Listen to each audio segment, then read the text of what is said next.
dominating this series. Lights are up, but the spotlight is on Shane Beamer. He's on the field with our Cole Kubelik. Coach, this atmosphere, there's not much like it in college football. What can you do as the head coach to assure that your team can use this to their advantage? Yeah, it's the best atmosphere in all of college football. We've talked about it as a team all week, that our fans are a weapon for us, but it's up to us to go perform well, and that's just doing our job, players and coaches. We know Diego Pavia is the heart and soul of this Vanderbilt football team. How did you emphasize that to your club this week? Just that he is their team, that we got a lot of respect for Clark and his program, but there's quarterbacks that he makes their offense go. He's a quarterback that makes their entire team go. They feed off his energy, his competitive spirit, and we've got to affect the quarterback tonight. Thanks, Coach. Thank you. All right, Cole, thank you. That was a story with Vandy last year. The atmosphere always fantastic here. Tom Hart alongside Jordan Rogers. Mentioned South Carolina on the cusp of greatness. If they want to reach that, really got to start with a win tonight, because 7 of their next 10 opponents are all ranked in the top 25. No doubt, and the expectation for this program completely changed last year. They finished just outside the college football playoff, literally by a couple plays in a couple games. This fan base, this locker room expect to be in the playoff this year. It starts with this SEC opener, but really it starts with this offense shaking off a little bit of rust, a little bit of a slow start that we saw the first couple weeks. They cannot do that against Vanderbilt, but the expectations really start with Lenore Sellers. The hype, the talent around Lenore Sellers is otherworldly, and the talent is there to match it. Looking forward to seeing him against a tough Vandy defense team. He was your conference freshman of the year last year. He led South Carolina to win on the road against Vanderbilt. In fact, they've dominated this series and have won 16 in a row. Sellers led South Carolina to a 9-win season. To your point, if they had that 10th win, they would have been a playoff team. Then on the other side, there's Diego Pavia. And you heard the guys in studio talking about it. You heard Shane Beamer mention it. He's not just the quarterback. He is the program. Newcomer of the year last year, led him to a win against number 1. Yeah, this Vanderbilt team, this Vanderbilt program, the city has a more of a confidence because of Diego Pavia. They have all assimilated to his level of swagger, as you mentioned it, the confidence he plays with, the physicality as a runner. Everybody has to match the intensity that Pavia brings every single time the whistle blows. They went on the road and won at Blacksburg. They will face a more intimidating atmosphere tonight. Carolina won the toss, elected to defer, so Diego Pavia and Vanderbilt will receive the football to get us started tonight. And this is what they'll have to deal with all night long. Sit back and enjoy this show here in South Carolina.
Ball is on a tee from Max Kelly. Trey Richardson back to receive.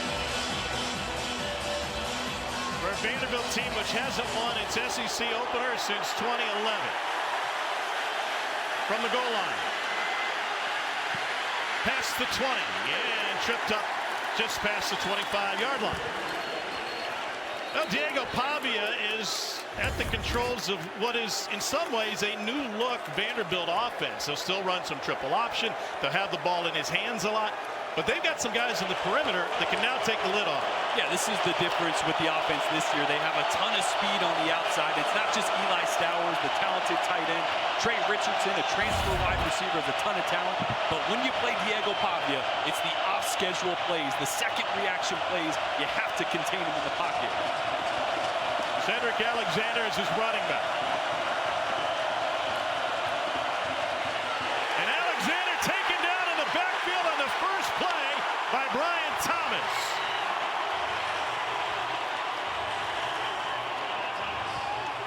And he's not even the most dangerous edge rusher for the Gamecocks. You got Dylan Stewart on the other bookend.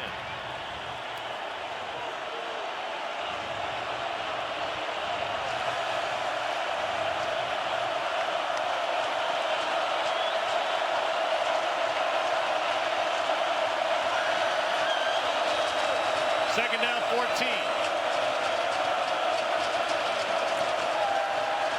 They fake the sweep, swing it up to Stowers, the tight end, and he finds a seam to pick up the first down before being brought down by Goodwine. That's a pickup of 16 to wipe away the first down loss. Well, this is an offense that really wants to play keep away. They are a unicorn when it comes to what everybody else in college football does. They slow the pace down. They want to run less plays. They want to milk the clock. They want to win the time of possession. And all those numbers that rank near the bottom of the FBS, they're okay with that. They want to keep the offense, the opposing offense, off the field as long as possible, sustain long drives, make this a fist fight for 4 quarters. Pavia wanted to air it out. Here's a deep field shot, and it is incomplete. Trey Richardson, the intended receiver. Brandon Cisse had the coverage. Brandon Cisse in coverage, but Richardson had a step. I think he kind of looked like he lost the ball in the lights a little bit. He was running, looking up, looking back, trying to trace it. Just not able to come down with it. Pretty good ball, and already Vanderbilt with the screen to Stowers, big play action shot. They may take their time on offense, but they're not aggressive. They will still come after them. And on the face mask didn't help Richardson in that regard. Another empty first down play for Vandy. Here comes pressure from the edge. Pavia goes right to where it came from, and it's a second catch for Stowers, his former teammate and a quarterback competitor in New Mexico State before they hooked up to take Vandy to glory last year. Third down coming up. This is not where Vandy wants to be. Dylan Stewart on the other side, one of the best pass rushers in the entire country, going against right tackle Bryce Henderson. That's a matchup to watch. Any third and long, any third and medium, you got to know where number 6 is.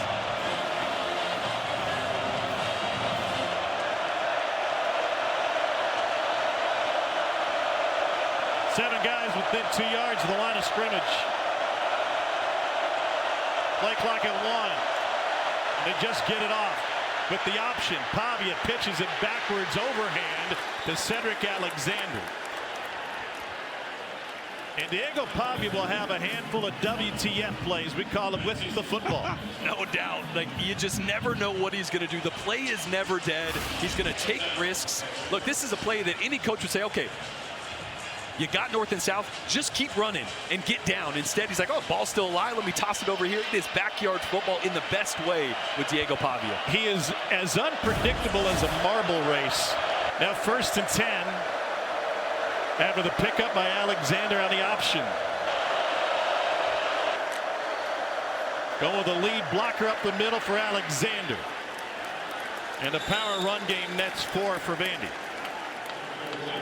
Tom, I thought it was interesting. Last year, Diego Pavia told us before games he watches Johnny Manziel highlights, and then the second time we had him last year, he said he watches Johnny Manziel and himself. So I asked him before the game on the field during warm-up, I said, what'd you watch on the way into the game today? He said, you're looking at it. There is no limit to the confidence of Diego Pavia, who is generously listed as 6 feet tall. It has been quite the football journey for Pavia. He even had to go to court, sue the NCAA to get on the field this year. This time it's a swing out to Richardson, who steps through one would-be tackler and picks up the first down for the junior out of Topeka, Kansas, former Washburn-Ichabod Division II player. I think the biggest difference in breaking down the film of this Vandy offense this year is the physicality of the group up front. The size, the aggressiveness. Look, I went to Vandy. Back in the day, 2012, my left tackle was 260 pounds. My right tackle was 250 on a good day, right? It's just this Vanderbilt team is not built the way we're used to seeing Vanderbilt teams. The size, physicality, it's why they're able to sustain long drives like this and run the football right at good defenses. The center, Jordan White, transferred in from Liberty. Played against Pavia, said, I hated him then. I love him now. On the rollout. Caught at the perimeter by Martell Height. We'll see him on both sides of the ball. That's a pickup of 18, and this sustained opening drive rolls on. Yeah, when you got a good pass rusher like Dylan Stewart, you want to run away from him. Watch him trying to work through a double team. So Tim Beck's going to have Pavia roll to the left, away from the talented pass rusher. As much as possible, they're going to have two bodies on Dylan Stewart. They're going to move the pocket, reset the pocket, not give him clean looks at Diego Pavia. Here's the 9th play of the opening drive for Vanderbilt.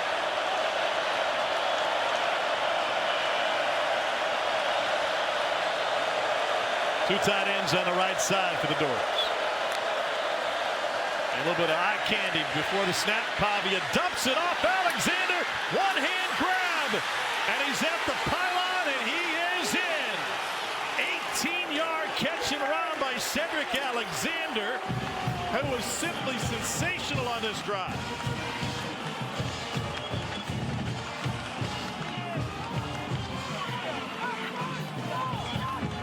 Pavia may grab the headlines, but Alexander gets the tough yards. See Cedric Alexander here, putting his shoulder now at the goal line. Yeah, that's a touchdown. What a drive by Vanderbilt. 9 plays, 73 yards, and 5:27 off the clock.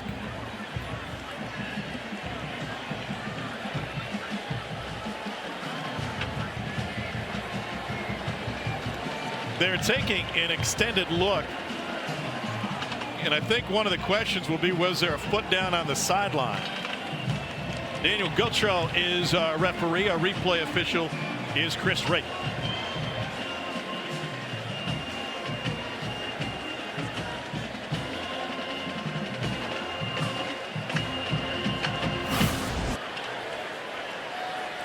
This will be a good look at it here. Alexander's going to turn his back. It's going to be his right foot. He's already over the pylon. Good call there on the field. Connor Taylor for the point after.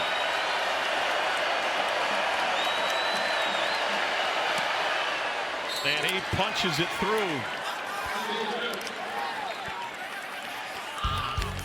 What a start for Clark Lee's Commodores as they look to win their SEC opener for the first time since 2011. Cedric Alexander hits pay dirt early, and the Doors feel it. After careful consideration, I've decided to take my sponsorship talent to the SEC. Nope. Sorry, this would have been a lot cooler if I could actually put this hat on my head. Sanderson Farms, official chicken of the SEC. La playa is Spanish for the beach. If you can't remember that, the word Corona also works. Corona, La playa awaits. Charleston is a city of many splendors. To get to know this old city in new ways, True South walks back alleys and strip mall suburbs, listening for different songs, searching for the tastes that define this place. True South presented by Yellowwood, Charleston, South Carolina, Tuesday on SEC Network and the all-new ESPN app.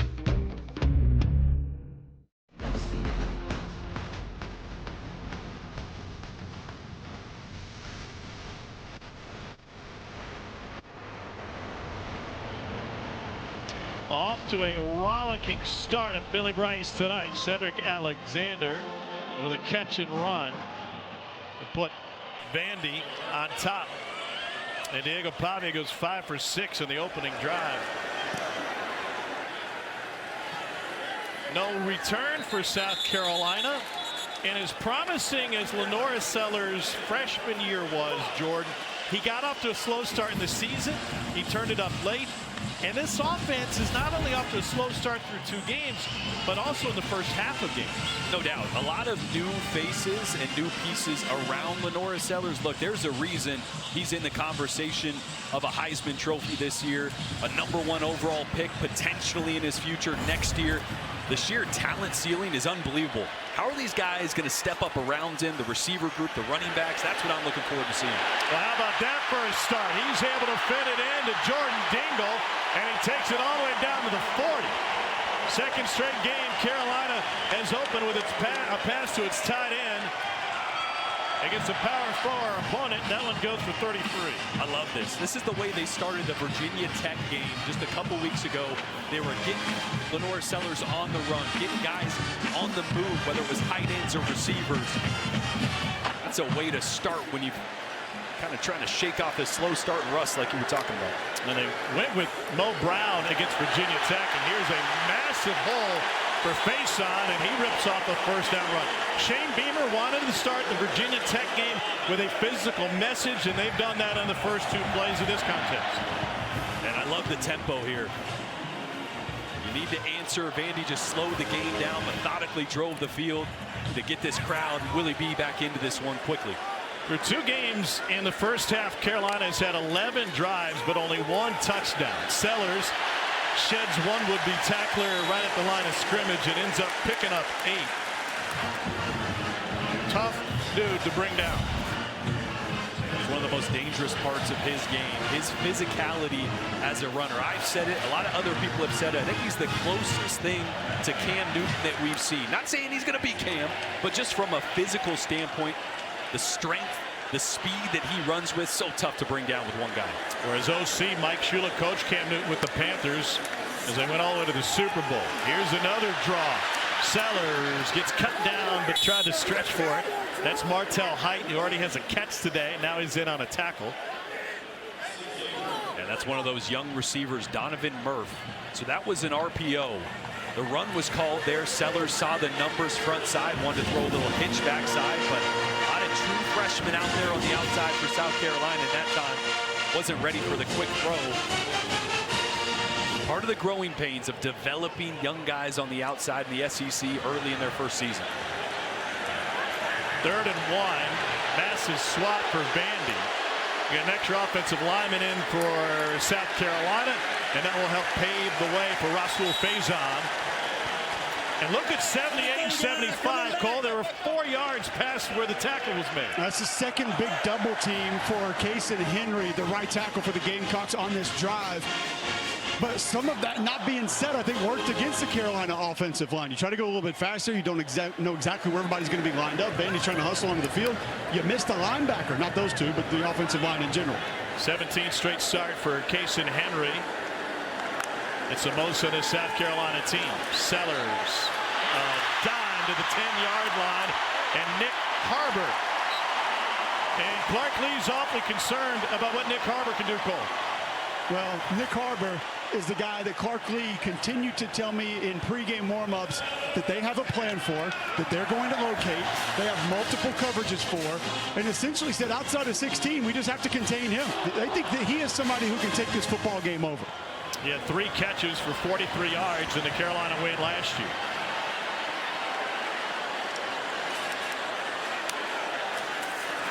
Sellers hands it off. Room on the edge. Touchdown, Carolina. Rasul Faison.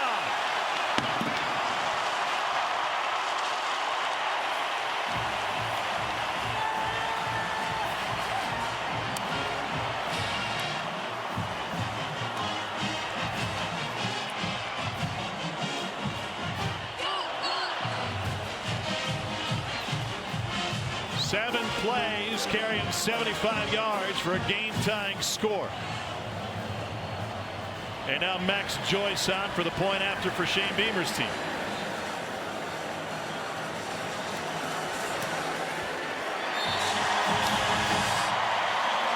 Well, maybe we're due for a shutout. Both offenses score on their opening possessions, and Faison, the trannies, get been oiled up all day, finally finds their groove. One hanky for all 78,000 can make a big difference. This place gets rowdy. One of the more underrated atmospheres in all of college football. And we've been to a lot of places, Tom. There's places you know are going to be loud always. This is one that, if you haven't been here, you just don't realize how much of an impact this crowd at Willie B can make in a game.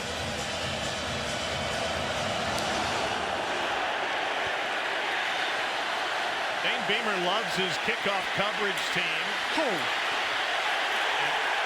is getting excited with the hits down there. They got a bunch of starters on that coverage team, and there's nothing doing on that return. Well, we saw this Vandy offense go right down the field. One of their staples is using motion to move defenders. Watch the pre-snap motion here. You're going to get two guys are going to pull two linebackers right out of the way, exactly where Diego Pavia was going to go.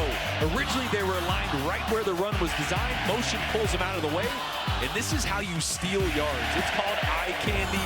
It's called window dressing, whatever you want to call it.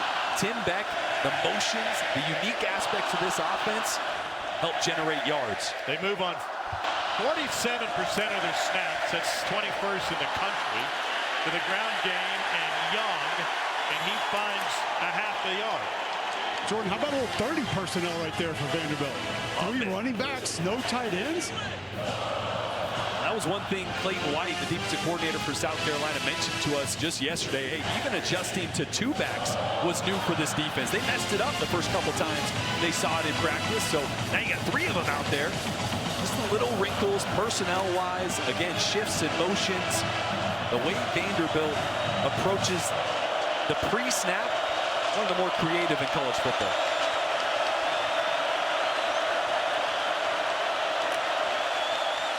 On 2nd and 9, it's Alexander.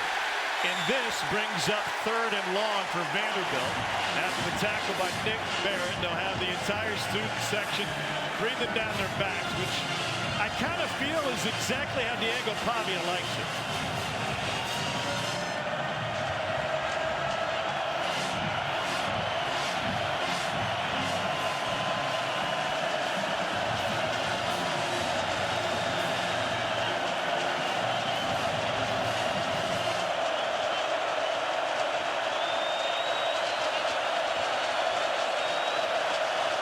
Pavia has started this game 5 for 6.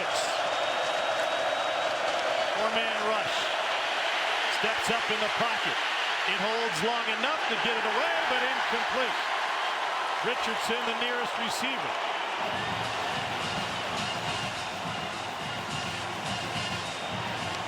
And now they got to punt it away to the most dangerous return man in college football. Bakari Swain has 3 punt return touchdowns on the season.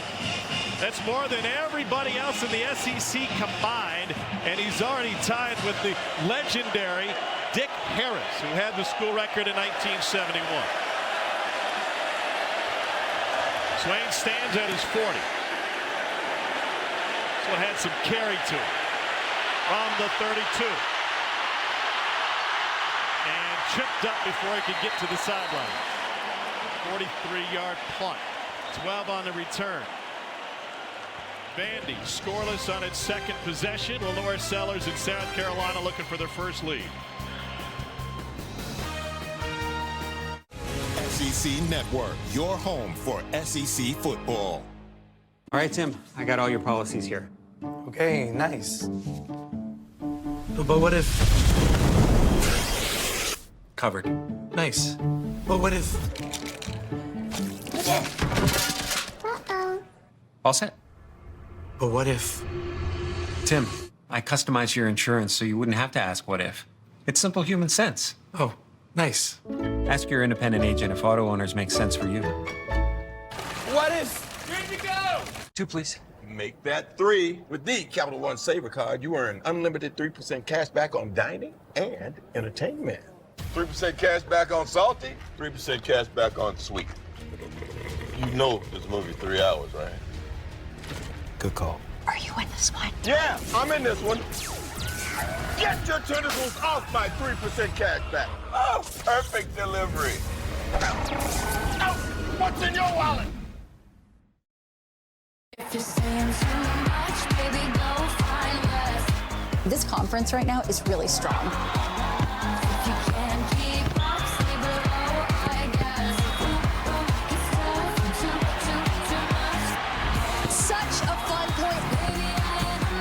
Getting kills from all over. Some of the best volleyball in the country in the SEC. SEC Network, your home for SEC volleyball.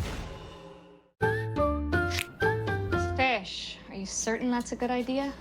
Yeah, I'm just gonna zap it for 20 seconds. Are you for imprint certain? Certainty matters. So when you need the right high-quality promotional products, printed perfectly and guaranteed to arrive on time, that's the certainty of 4imprint. Wow your clients, nail your next event, or inspire your team by visiting 4imprint.com. 4imprint, for certain. We went with the website nuts.com because nuts and dried fruit and pretzels and trail mix and gummies and chocolate and espresso beans and malted milk balls and crackers and popcorn and sesame sticks and veggie chips and energy squares and fudge and jelly beans and seeds and rock candy and saltwater taffy and dried berries and fruit leather and bars and jerky and so much more .com was already taken. Get 20% off and free shipping on your first order at nuts.com. Yes, we have more than nuts, but still the website is just nuts.com. This season, for every field goal and extra point made by participating universities, Allstate will make a contribution to the university's general scholarship fund. Thank you, Allstate. Tom Hart, Jordan Rogers, Cole Kubelik. Shane Beamer's squad had gotten off to a slow start offensively. First 2 games, 1 touchdown on 11 drives in the first half. Problem solved on their first possession tonight. South Carolina has won 16 straight games against Vanderbilt. They have dominated this series, having won 30 of 34 overall. Sellers, strong throw, complete to the 40, and up the sideline goes Nick Harbor. Let's take a look at the impact players when South Carolina's got the ball. Yeah, second catch for Nick Harbor. They're giving a lot of cushion at the line of scrimmage, and true freshman Brian Rowe is a guy to watch. The staff raved about him on the other side. Both linebackers for Vandy, Brian Longwell and Langston Patterson, really the strength of the defense. And with how dangerous Sellers is as a runner, you always got to have your eyes on him. That second level has got to keep him contained. 2 backs now. Faison trying to bounce it to the perimeter. Both 7th-year running backs, and Faison picks up 6 on the edge. He's only playing because of the Pavia rule. Got a waiver to practice with the team, but wasn't eligible until August 25th. Shane Beamer said the hardest thing about it is we kept thinking it was going to happen any minute, but it dragged on and on and on. They're happy to have him on the field.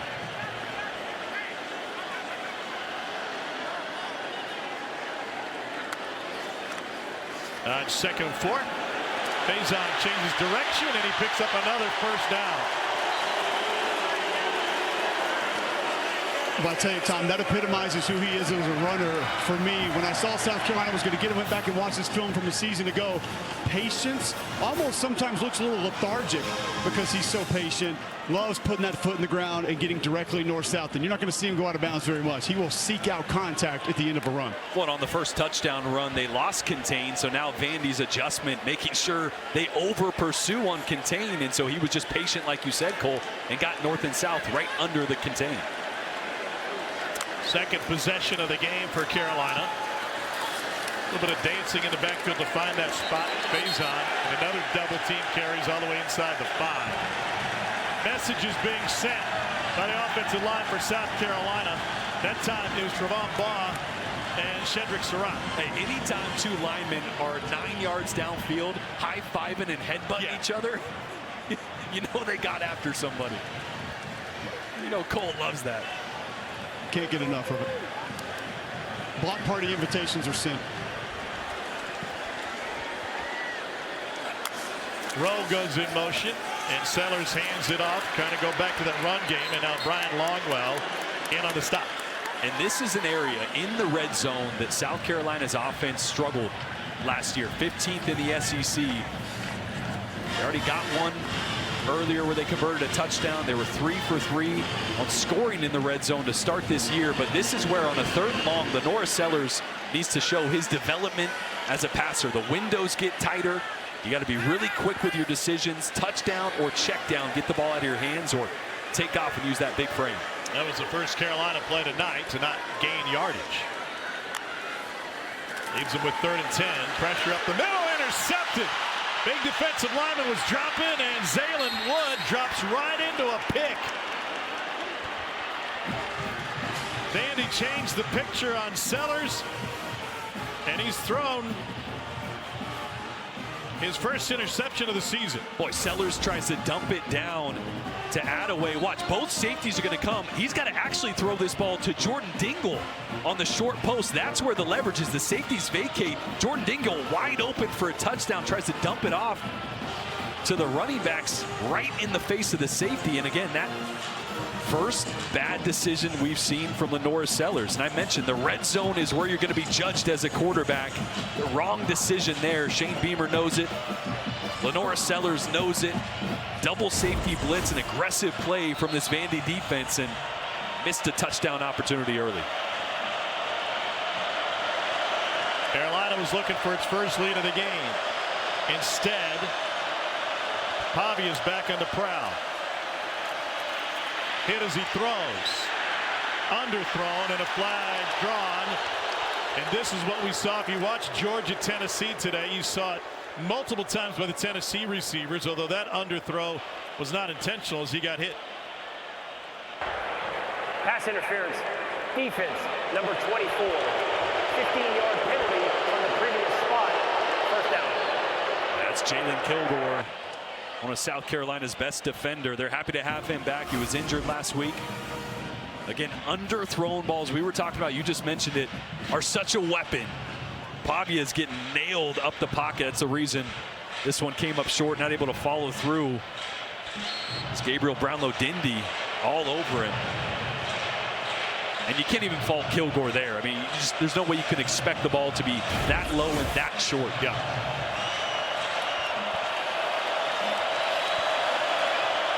Alexander next to Pavia. Creeping towards the end of the opening quarter. It's heightened motion. Little toss with a two-way star, and he gets rocketed just as he tried to turn the corner. Peyton Williams greeted Height. Down on the field talking to this Vandy staff before the game, they mentioned Martel Height. Obviously a cornerback that they bring over on offense. They want to try to get him even more touches this week. So dangerous with the ball in his hands. He's the only player in the FBS have more than 30 snaps on both sides of the ball so far this season. Quarter clock coming towards a close, and Diego Pavia will let it expire. That is the end of the first. Clark Lee and Van. I saw on film, you drop a 0 nose and get an interception. First, that's pretty cool. Like, that doesn't happen for a lot of defenses. What did you see that made you believe you could have success with that kind of a call? Well, Big Zay Wood's an athlete, and I think when he was at MTSU, they had a goal line package where he's throwing the ball, so we like to give him a chance. Now, that's just a pressure show where we're trying to also take away kind of the relief valves, and he got himself in the right position. We were a little late on the pressure, but obviously big play for us. We need to get our cleats in the ground on defense. I don't like the way we're playing right now, but you know, it was nice to make a play there, and now we got a counterpunch. Thanks, Coach. Thanks so much. All right, Cole, fantastic work. There's Martel Height with the carry, and it leaves Vanderbilt with a 3rd and 3. This is the possession following the Lenora Sellers interception.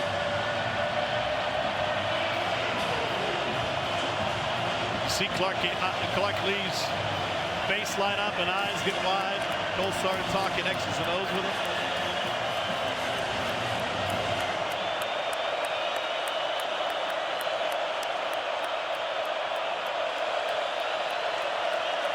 Clock at 2.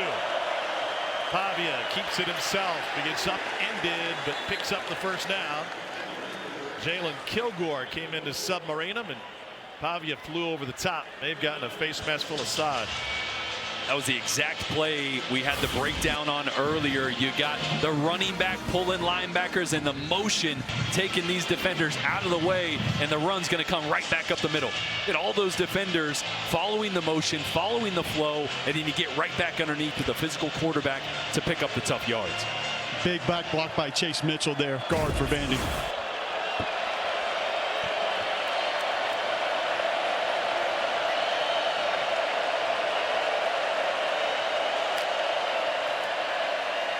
A little draw for Alexander. Shane mentioned this to Cole pregame when he interviewed him down on the field, but I also want to reiterate the message he gave his team. On Tuesday, before they start, they basically give a big picture scouting report on the opposition for that week. He said, I don't do this very often. We started with one guy. We put his picture up on the screen, said this is their team. And then we showed a myriad of plays that make them effective, including running out in front to be a lead blocker in the triple option, succeeding in the drop back game, and running guys over in the QB run game.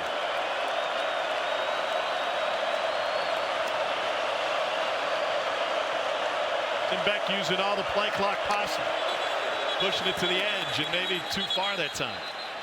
And Vandy used the timeout. Timeout. Vanderbilt. It is their first. Play clock was close. Vandy and South Carolina, both teams 2-0 on the young season. Conference opener, and we're tied at 7 early. I think I like sports now. No way. The Gecko was just spotted down the street. I've always wanted to meet him. Ever since Geico's 24/7 emergency roadside service got us out of a jam. Sounds like you got more than just savings, my dudes. So do we know you? Oh, I'm just a stranger who loves friendly service and American football. Okay. Something to drink? Oh, yes, spot of tea, be lovely. And a root beer with lots of ice. You know, you kind of look like someone. Get more than just savings. Get more with Geico. My cousin Daryl. Oh, he does look like Daryl. Matt needed to borrow some money. That Matt chose a personal loan, and this Matt chose a home equity line of credit. With his HELOC from Figure, this Matt got a lower monthly payment. And that Matt doesn't want to tell you what his payment is. That Matt could only borrow $100K and could just remodel part of his home. But this Matt borrowed $400K and made his dream home come to life. Plus other amazing benefits. Don't be that Matt. Be this Matt. Figure Home Equity Line. Faster than a bank loan, cheaper than a personal loan. Weekdays, SEC Network is your home for SEC football coverage. We're live on the air. We want to see our show. Recapping all of the action. News, opinions, and analysis. Weekdays on SEC Network. And this is an important step for all our employees. Blah, blah, blah, blah, blah. Certain you're a mule? Yeah. Are you for imprint certain? Oh boy. Certainty matters. So when you need the right high-quality promotional products, printed perfectly and guaranteed to arrive on time, that's the certainty of 4imprint. Wow your clients, nail your next event, or inspire your team by visiting 4imprint.com. 4imprint, for certain. The perfect snack box isn't one thing, it's everything. So customize your box. Sweet and salty your box. Double chocolate your box. Protein pack your box. Smoothie night perfect your box. Gummy bear overload your box. Think you ordered too much but you didn't your box. Your snacks, your rules. Endless options, zero compromises. However you snack, build your own incredible snack box at nuts.com and get 20% off plus free shipping. SEC conference play is here. The time for forecasts is done. There's no use in trying to predict which way the season winds will blow because the SEC games are here. The front has arrived, and the time for football truth has blown in with it, riding into Columbia, South Carolina on a sandstorm. And they are still rocking right now. Thank you, Ryan McGee. What a day of football in the SEC, and it will be a thrilling night from here to the Bayou. Pavia crunched in the backfield. It's a loss of 5. Nick Barrett leads away.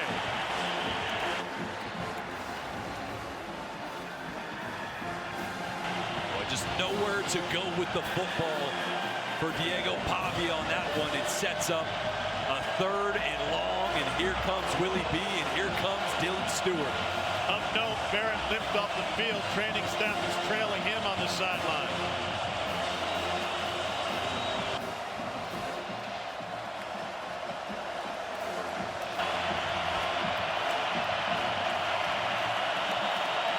They're down 14.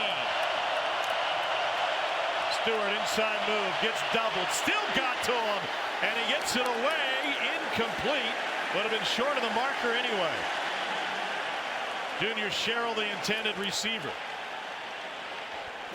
Dylan Stewart is a game record. Boy, watch these last 2 plays from Dylan Stewart.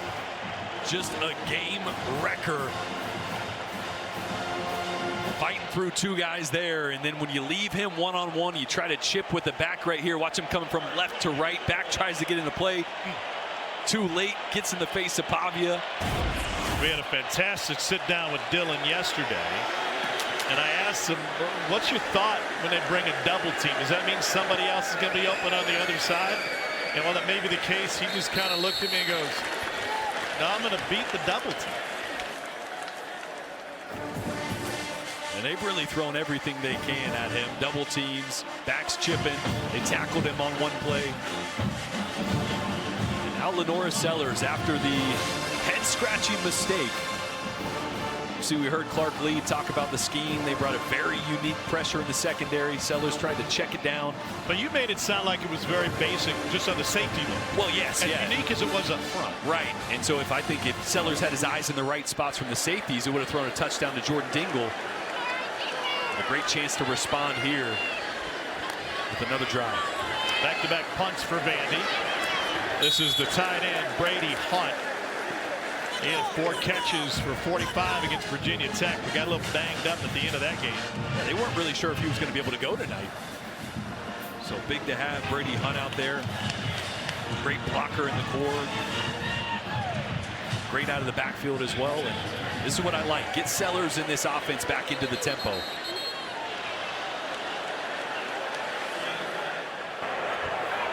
Illegal substitution. Offense. 12 players in formation. 5-yard penalty. Remains second down.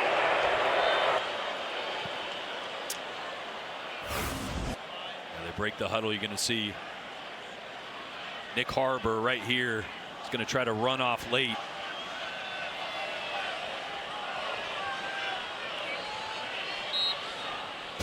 Well, that backs him up.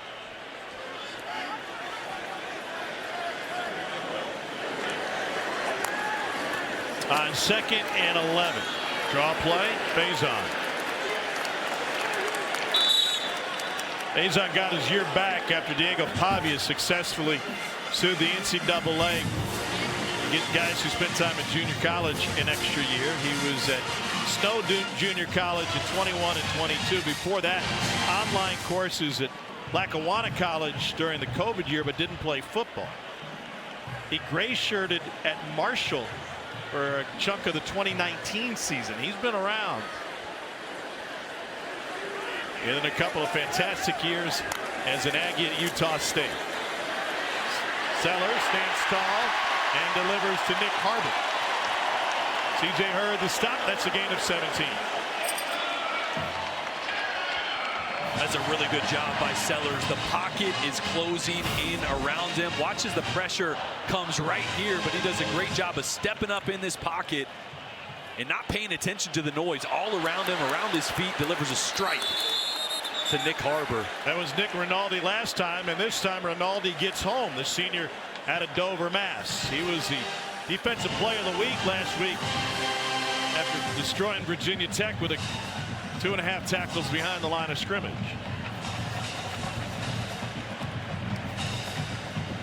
You can already tell the respect that this Vandy defense is given to Nick Harbor.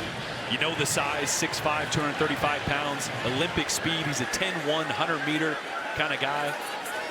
A lot of soft coverage from the corner. Safety shading over the top at times. Bad snap. Sellers can't clean it up. He gets taken down at the 10 by Sidner. And a couple of huge negative plays turned in by this Vanderbilt defense. Yeah, this is just a mistake by Boaz Stanley. This ball's not supposed to be snapped. I don't even think Sellers clapped. They're motioning Attaway, trying to get a look at the defense as he gets set. Every time they've had a big positive play, you had the penalty and the substitution. Big play to Harbor, bad snap. And now this offense just can't get out of its own way. 3rd and Larry Bird, 8:40 to play in the second quarter. Cooper DeJean. Okay. Come on. You think these kids know who Larry Bird is? Timeout. A lot of times I use these lines just for a reaction from Cole. Because I know it fits in his window. Tied at 7.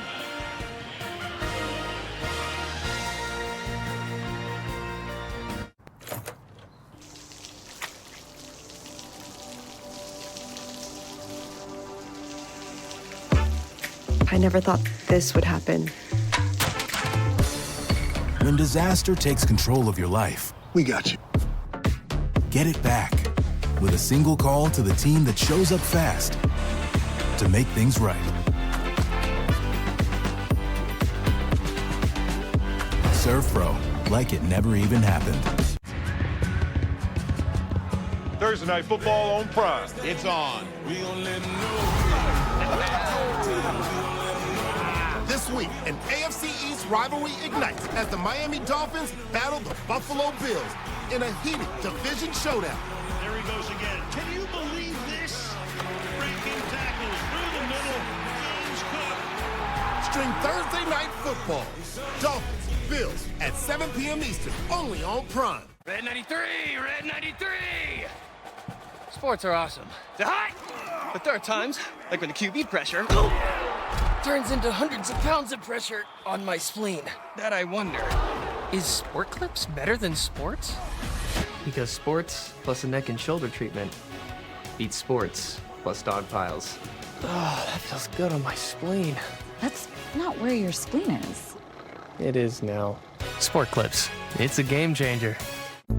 Buy one Sonic Smasher and get another free. That's right, buy one hand-smashed Angus beef Sonic Smasher and get another free. It's the dual threat quarterback of burger deals. Buy one, get one free in the Sonic app. You know what would really amp up this barbecue? Sure do. Let's heat it up!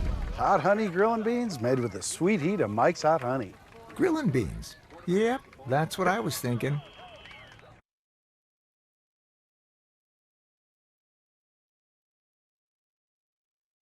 Week, ESPN is celebrating the role of teachers and their dedication to supporting students' development. On behalf of the College Football Playoff Foundation and ESPN, we recognize your passion, commitment, and the work that goes into ensuring you students succeed.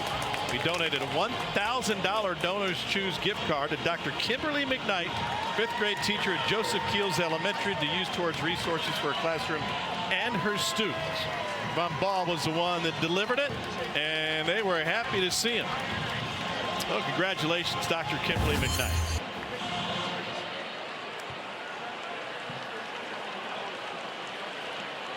Third and forever for Lenore's Sellers in South Carolina after consecutive negative plays, including a bad snap. And they'll try to find some space. Face on, they had some, and that'll give them some wiggle room for a punt.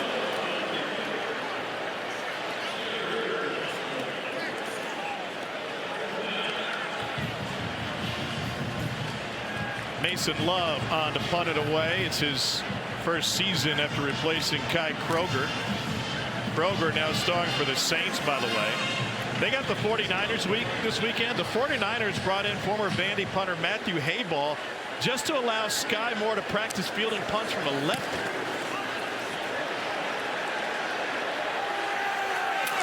No return. Let's get you to the studio. Here's Darian Oakley. Tom, thank you much. It is time for our Yellowwood 5-star play. We go to South Bend, Texas A&M, down 17-7 to the Irish. Marcel Reed going to unload downfield. He finds KC Concepcion. Concepcion down to about the half-yard line. Le'Veon Moss will punch it in. They're down 3. What a fantastic place for a football game if you've never been to South Bend, Indiana. It is awesome. Pavia is 6 for 9 to start this game.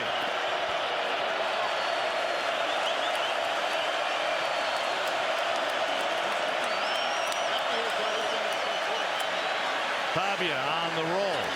Completes to the sideline. Richardson.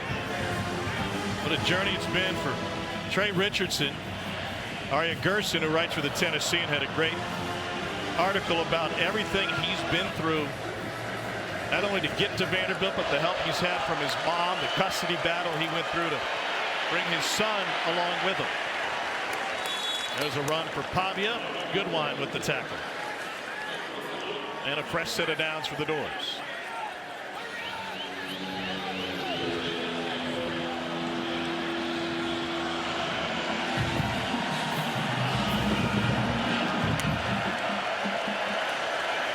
Pavia over the middle, and just a hair behind, trying to find Stowers. Your favorite receivers here tonight? Sometimes Diego Pavia looked at Stowers too often. No doubt. Yeah, I got to see Jordan Matthews down on the field, one of the all-time SEC greats, and I was lucky enough to throw to him. But you're right. Stowers, Pavia, great connection. Stowers, one of the more talented tight ends in the entire country. Sometimes you want to force a throw, get him involved. They got a screen to him early, but that time probably should have checked the ball down or used his legs. Coverage really good. But there's not a window that Pavia doesn't feel he can fit it into either. So he's going to take those risks and try to make those throws. Once again, they bleed the play clock, and Pavia takes a couple of shots as he brings it up the middle for nearly 5. And then ended up on his backside. South Carolina came out a ball of fire in this game in Nashville last year. One of the reasons, according to the South Carolina staff, some of their players, the trash talk that they heard from the Vandy team in warm-up. Dylan Stewart telling us, we're quiet, but we will respond.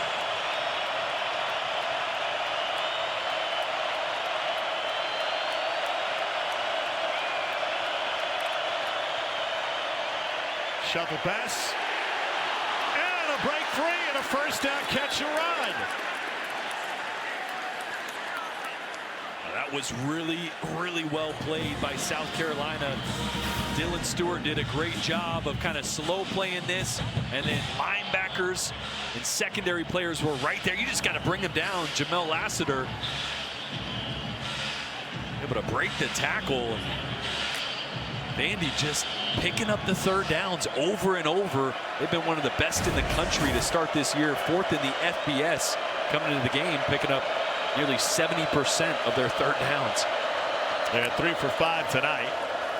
Pavia with the option keep, and now a late pitch, and with or without the football. Clark Lee saying good and bad with him. It's a backwards pass out of bounds. The ball will be placed, but the ball went out of bounds. Second down. When you watch him play, you see all the chances he takes. Yet, generally speaking, he takes good care of the football. They only turned it over 7 times last year. Watch how he's holding the ball here. I mean, he's sticking it out. And there's guys trying to slap it away. Again, sometimes that ends up being a big play.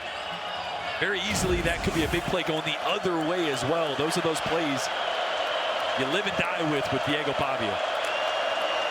And movement on the left side. By the way, both of these teams have a convincing win against Virginia Tech. South Carolina opened the season with that one at Mercedes-Benz Stadium.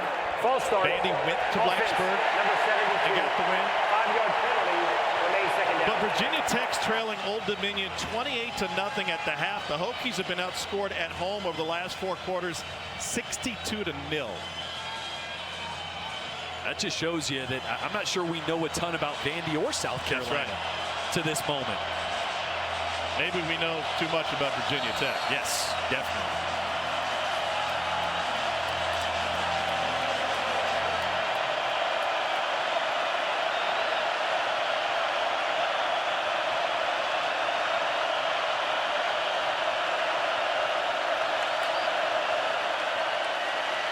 Pavia rolling to his left, completes it to midfield to Junior Sherrill.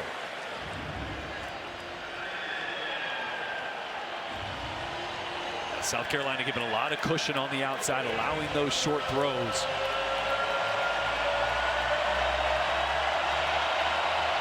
time on third down, you have got to know where Diego Pavia is when he decides to tuck it and run.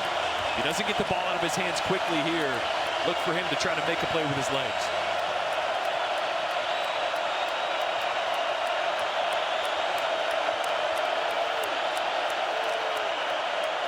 That was Stowers with the motion. Pavia looking back across the middle of the field, dumps it off, and it's another catch and run. This is Trey Richardson. There's a flag in the backfield where Pavia was being chased. Personal foul, roughing the passer. Defense number 46. 15-yard penalty will be added to the end of the run. First down. That's Brian Thomas who gets flagged. Oh, this is really tough, right? Pavia's trying to extend it. You know, Brian Thomas has got to try to at least hold up there a little bit. Probably can't avoid contact entirely. That's tough to stop. 250 pounds running full speed when the quarterback's throwing back across his body. And again, more broken tackles helping Vandy pick up a first down on a third and long.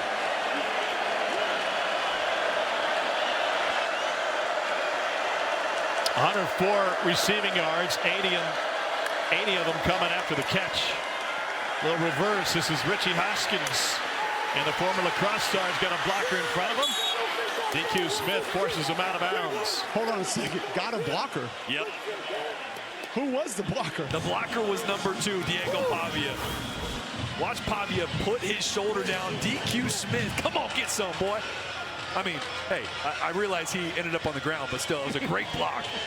I'm always going to fight for these quarterbacks. He did exactly what he was supposed to do there, put his shoulder down. Allowed his guy to get about 5 or 6 more yards on that hole. I might push back on the did exactly what he was supposed to do there. I don't know if the coaching staff wants that every time. He led with his left shoulder, Cole. He was least smart. 10th play of the drive, first and goal. Swing out to Trey Richardson. And he picks up a few. Second and goal from about the 5 coming up.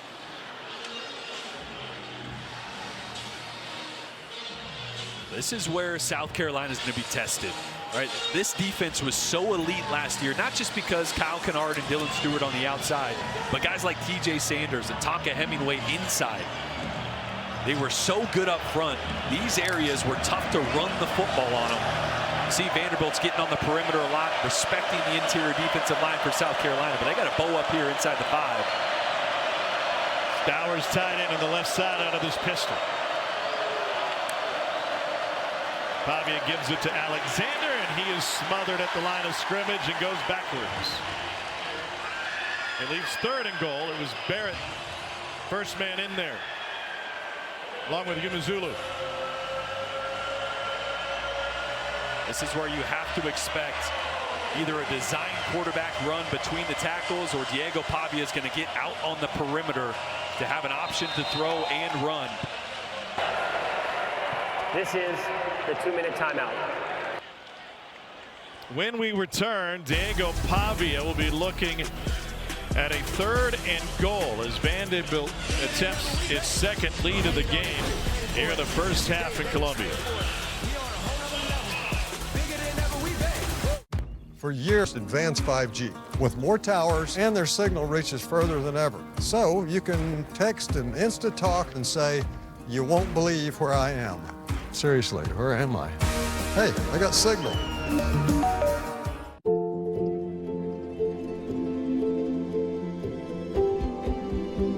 This is where worry turns into relief. Where confusion turns into answers. This is where your family can turn to the experts for the big things and the little things. Extraordinary care is right here. UK Healthcare, the power of advanced medicine. La playa is Spanish for the beach. If you can't remember that, the word Corona also works. Corona, La playa awaits. I checked Allstate first and saved hundreds on my car insurance. Please welcome Charles Woodson. Unfortunately, I didn't check to see if anyone was watching before I stole cotton candy from a child. Checking Allstate first was really smart. Not checking the Jumbotron, not smart. Well, at least I checked Allstate first and saved hundreds. Was it worth it? Yeah. Ready-to-eat meal delivery services are not created equal. At Factor, it's personal. Everything is done from scratch every single day. Nutrition and flavor is first and foremost when we create any dish. Sign up for Factor today and get 50% off your first box at factormeals.com. SEC Network, your home for SEC football. In the South, it's not just the story that you tell, it's how you tell it. It's got to be authentic and real. What do you see? How do you feel? And who are the characters? They're your best players. You knew the stakes. This was more than a game. This was history. And having the storybook ending It's always special. SEC legends, all in one place. Let me tell you a story.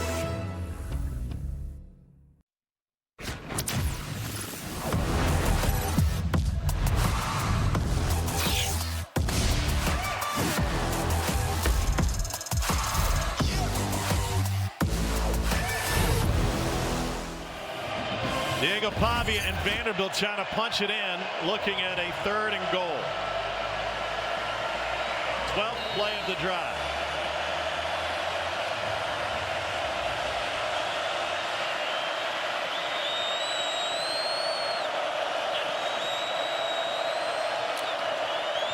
To throw to the corner, touchdown, Junior Sherrill.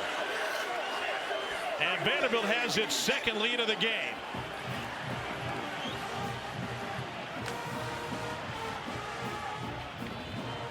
Oh, it's just a little whip route on the outside by Junior Sherrill, working on Brandon Cisse, the North Carolina State transfer.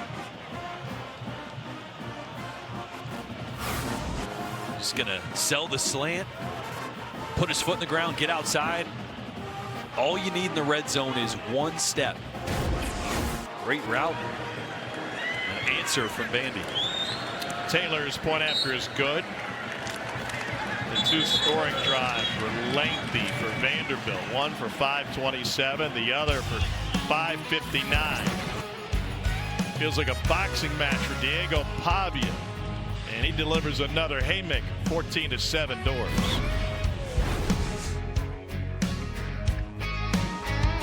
There's tacos. Then there's Zaxby's chicken finger tacos. Get them any way you want, in Chipotle Ranch, avocado bacon, or all new Buffalo Blue. Taco night is different at Zaxby's. Zaxby's chicken finger tacos. Who's got the sauce? Zaxby's. After careful consideration, I've decided to take my sponsorship talent to the SEC. Nope. Sorry, this would have been a lot cooler if I could actually put this hat on my head. Sanderson Farms, official chicken of the SEC. All right, Tim, I got all your policies here. Okay, nice. But what if... Covered. Nice. But what if... All set. But what if... Tim, I customized your insurance so you wouldn't have to ask what if. It's simple human sense. Oh, nice. Ask your independent agent if auto owners make sense for you.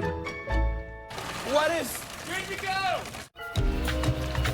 Charleston is a city of many splendors. To get to know this old city in new ways, True South walks back alleys and strip mall suburbs, listening for different songs, searching for the tastes that define this place. True South presented by Yellowwood, Charleston, South Carolina, Tuesday on SEC Network and the all-new ESPN app. You certain you can dry those pants? Please. You 4Imprint certain? Yeah.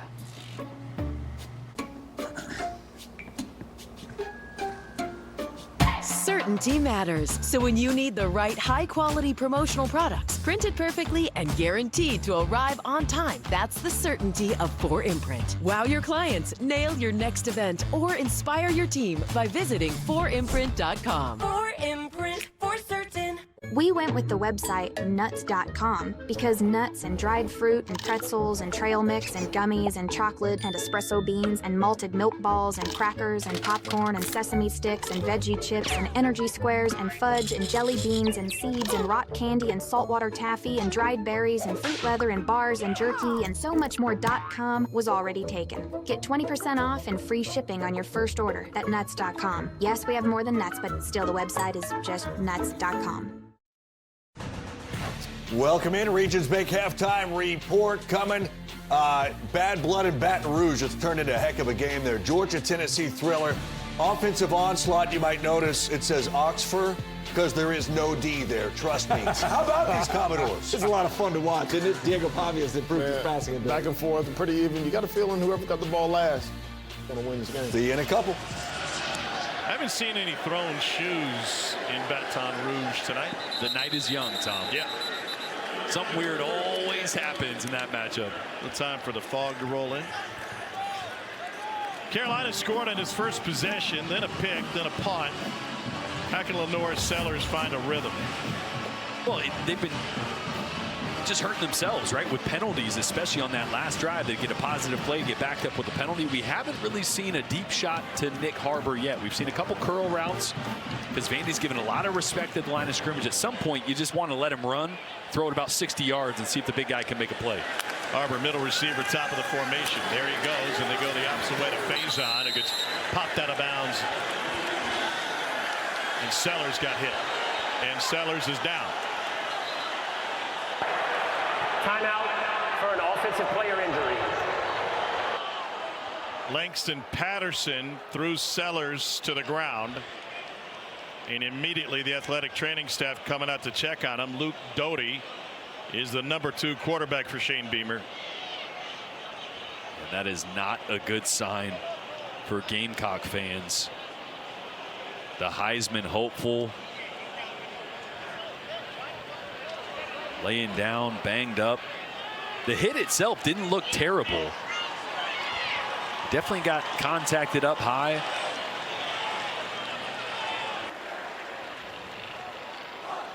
You see Luke Doty there, the Swiss Army knife athlete, as Sellers gets up. It's good to see.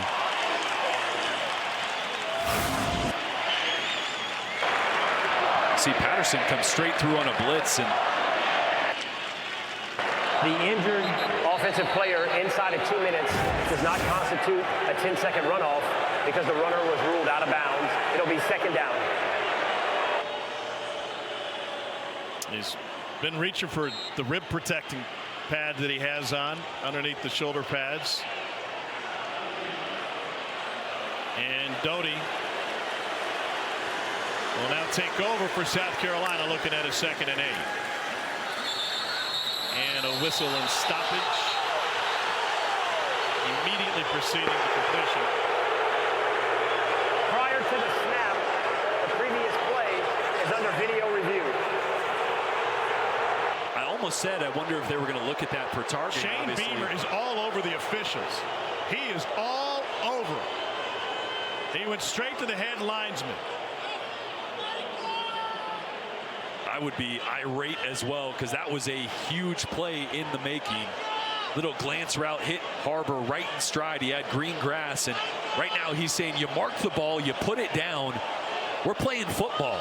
You should have made that decision before you marked the ball and blew the whistle for play. Obviously, the best you're getting out of a possible targeting is 15 yards. That play could have been much bigger. And here's what they're looking at. So there's two types of targeting, obviously with the crown of the helmet, but because Lenore Sellers is a defenseless player, a pocket passer is protected in the action of throwing the football. Any forcible contact to the head or neck area would be deemed targeting.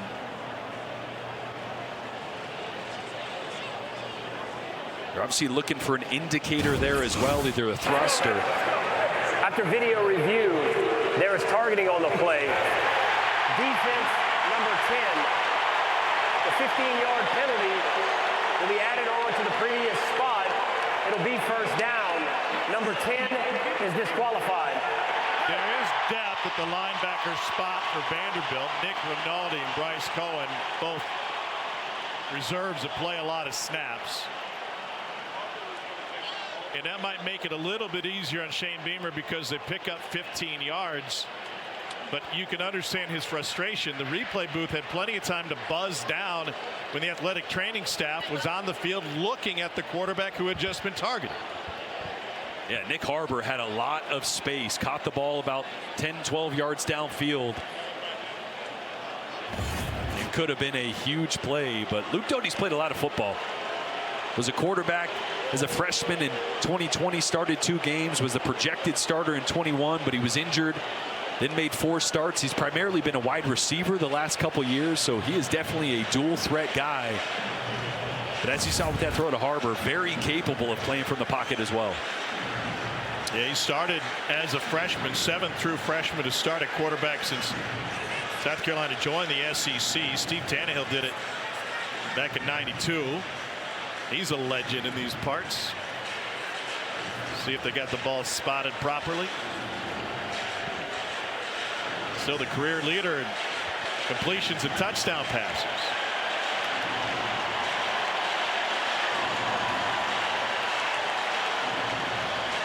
You mentioned Harbor, elite speed. We're not sure if he would have ever stopped running. No, they were in zone coverage, 2 safeties very high, and Harbor might still be running on that last play. But Doty out of the backfield, Faison scrambles out of bounds. Clock stop 1:48. And you have plenty of time here. 2 timeouts, 1:48. You want to have a little sense of urgency, but this is not a full-out tempo.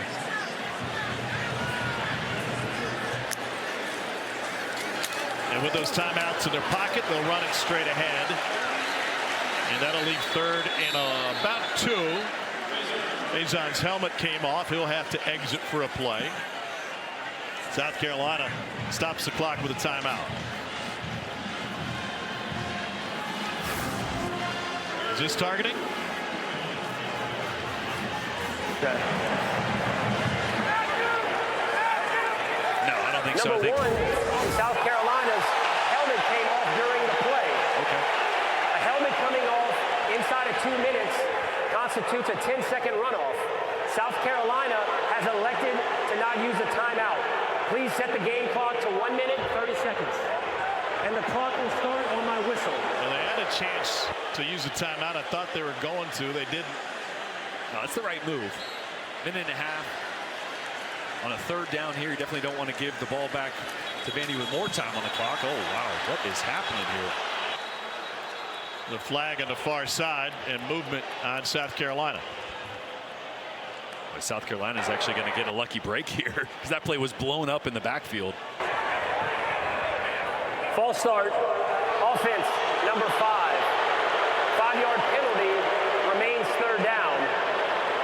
And Shane Beamer just saying, let's calm it down, calm it down. Yes. It was Dingle, the tight end.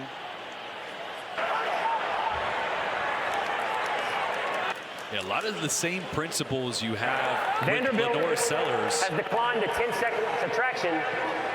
It'll be a 5-yard penalty, and the clock will start on the snap. We're going to get to football at some point. I hope. Luke Doty, a really talented runner. I like what they're doing here. Spread him out. If nobody's in the box here, you could see a quarterback run.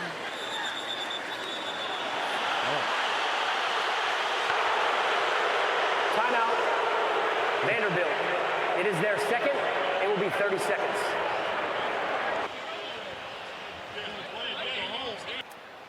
So this timeout taken by Vanderbilt gives Shane Beamer a chance for Carolina to collect its breath, and Mike Shula an opportunity to spend a little bit of time with the veteran Luke Doty. But obviously Vandy thinking we got a chance to get this ball back. Lenore Sellers still with the athletic training staff over on the South Carolina bench. And remember, Vandy started the game with the ball, so South Carolina a really good opportunity with this drive and getting the ball after half to change the complexion of this game. It looks like right now they're going to be doing that without Lenore Sellers as he continues to get looked at on the sideline. 90 seconds remaining in the half. Both teams scored on their opening possessions. defensive mistakes have taken over since. Three-man rush. Doty leaves the pocket.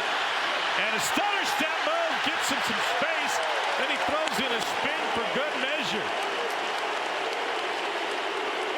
He's got some athleticism. He's got some juice. There is a new analytic called perceived speed. I think Luke Doty's probably off the charts with perceived speed. I think that's a real PFS stat, actually.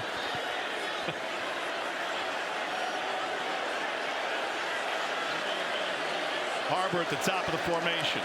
Now watch Harbor here. They go underneath the phase-on again. Jordan, that over route that Nick Harbor just ran right there was the one that Clark Lee continued to talk to me about pregame. Said he loves that route. It's obvious the way that he catches it. Said the Sellers loves to throw it to him. Usually when they get it, they're going to get it multiple times a game. So one that obviously Vanderbilt's been aware of.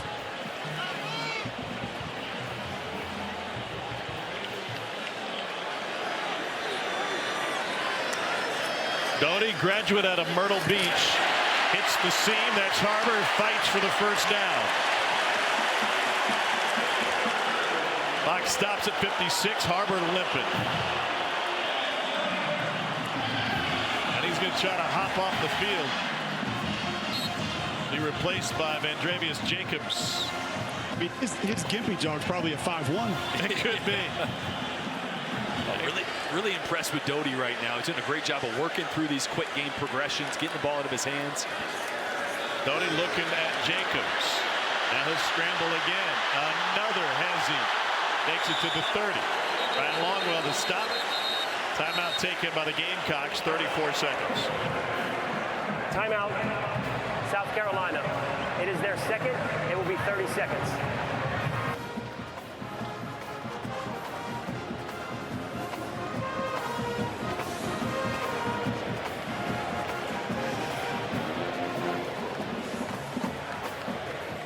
Second and 7 coming out of this.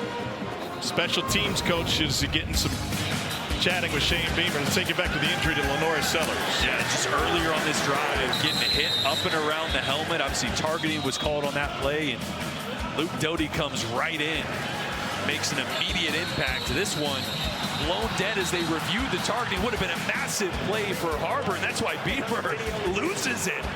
He's saying, we snapped the ball. You can't blow it dead. We had a 30, 40, maybe 50-yard play coming our way. They ended up getting the 15 yards on the targeting, and right now it does not appear that Lenora Sellers is coming back in this football game.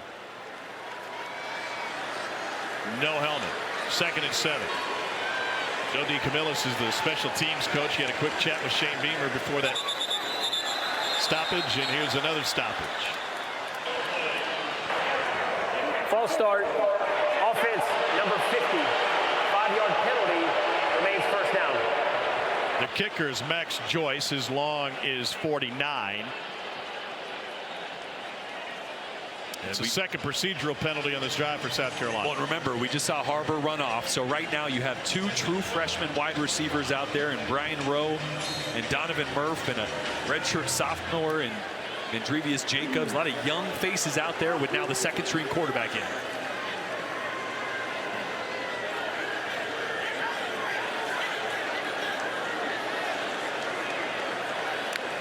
Nine of 11 at the line. Doty little late and just a hair wide, trying to find Rowe. Leaves 3rd and 12, 31 ticks.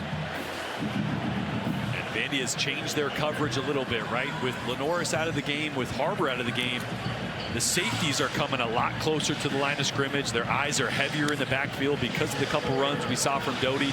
I know it's 3rd long Please here, set the but play clock to 40 seconds. You might have a chance to go over the top. Look at all these guys around the line of scrimmage. No safeties deep. Looks like man coverage, and now they all drop. Doty down the middle, incomplete. Rowe was the intended receiver. Vanderbilt doing a good job disguising. Yeah, really good job there, because it looked like blitz 0, dropped out of it, still had a chance down the seam. Tight throw there to Rowe in coverage. I like the aggressiveness. You felt good about where you were for a longer field goal attempt with William Joyce. Joyce held for a Mitch Jeter 50-yard field goal back in 22. It's as close as he's come in game action to this. It'll be a 53-yard attempt. And South Carolina has to use a timeout. Timeout, South Carolina. It is their third. It will be 30 seconds. And an offensive lineman, they one ready for the kick team.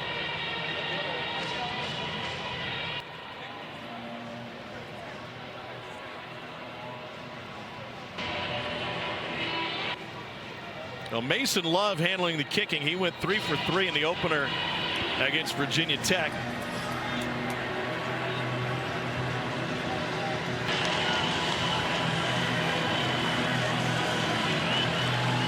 And Joyce will trade positions with him, and he'll be the holder on this long attempt for Love. Sellers will hit the locker room early. 53-yard attempt. Never had it. Vanderbilt with a good defensive effort to keep South Carolina off the scoreboard on that drive. And Sellers, no helmet in hand, back to the locker room, and that was after he took a shot to the head on a targeting foul. And remember when he was walking off and he just kind of kept feeling his jersey where his rib padding was? Yeah. It was almost like he was just a little bit out of it. Yeah. Not a good sign for South Carolina. Nick Harbor obviously went in the injury tent a few minutes ago. Saw him come out, but his status is in question. They will get the ball to start the second half, but a lot of questions to be answered for South Carolina, especially on offense when we come back. Pavia trying to get something going late. Dumps it over the middle to Trey Richardson. And gain of 7. If this doesn't show you the confidence Clark Lee has in his quarterback. 30 seconds. Please reset the game clock to 14 seconds. Thank you. You had one timeout in 20 seconds. And sure, let's throw it. Yeah. I love it. That's not usually what a defensive head coach does, but it just shows you how much he believes in Pavia. And we'll see if they try to throw it again. I feel like I heard at least 20 different staff members on the field. Either I was talking to them or heard them talking to somebody else, Jordan, that used that word today, confidence. Yeah. And just, it's not just Diego Pavia, it's the entire team. They feel like he lifts them up. He gives them more of that. But yeah, this offensive line, it's on the defense, what they've added, it's all over this Vanderbilt team. And they have confidence in the kicker, Connor Taylor. He banked through a 63-yarder in pregame warmups. Pardon me, Brock Taylor. Yeah, from the logo and behind. No rushers, nothing else happening there. No helmet. You can get to about the 45-yard line, pick up 12 yards or here. You could give yourself an opportunity for 62, 63-yarder if you want to give it a try. You'd have to get out of bounds. Draw, Pavia. Now he wants to throw. A little pump fake will allow him to scramble.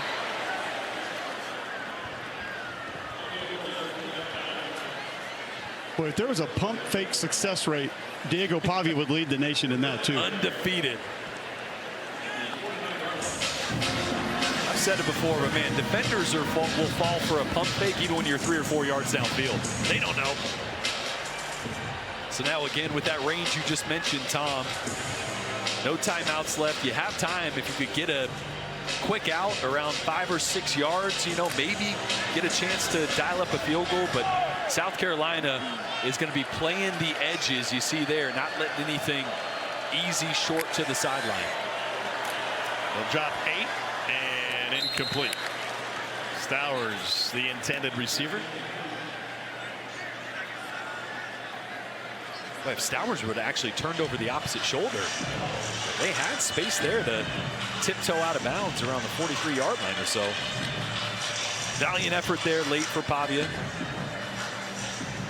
Pavia coming off, looking at a 2nd and 10. Lays Berlowitz on to try to heave one. It's always happened to me too. They brought in the bigger arm. Like you can't throw it 65 yards. We're going to bring in the other guy. See if he can buy enough time to let his guys get down to the end zone and Heave one down there.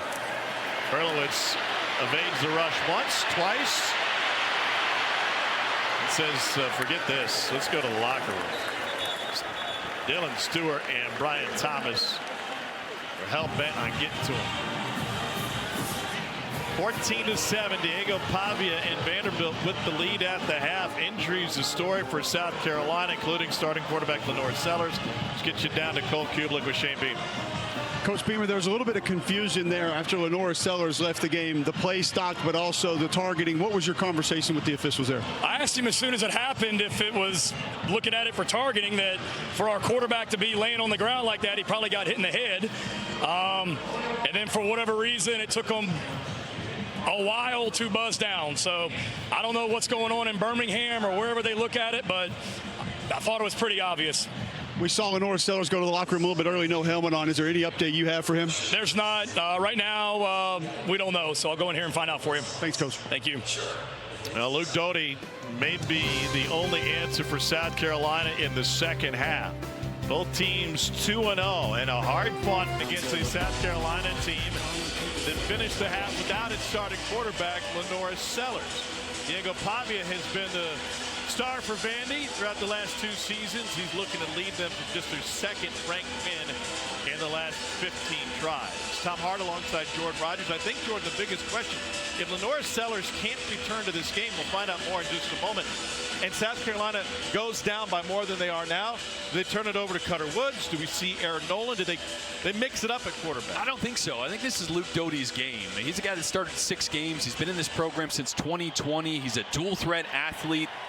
I think the bigger question mark is Nick Harbor going to be back out there as well on the outside? Otherwise, it's going to be Doty and a bunch of young receivers if Sellers isn't back in this game. Cole, what'd you learn? Shane Beamer coming out, asked him about Lenore Sellers' health. He quickly just told me he's done, will not go the rest of this football game, Tom. It occurred on a hit that resulted in a targeting foul. And with that, it's Luke Doty's game, at least for now. And indeed, Doty out there to start the second half. He's been seeing most, if not all, of his practice time in the quarterback room. He had played at wide receiver over the last couple of seasons after being thrust into a starting role as a true freshman 5 years ago. This is how the injury occurred with Lenore Sellers. And it was Langston Patterson, little hit up high, ended up being a targeting call. See helmet-to-helmet contact there, and Lenore's laid there, got up slowly, walked off under his own power, but done for this game, as Cole mentioned. And that casts serious doubt on South Carolina's opportunities here tonight, and a slip and fall after the catch by Jordan Dingle. Harbor is back on the field. That's good to see for South Carolina. Still haven't seen them try to take the top off with Harbor yet.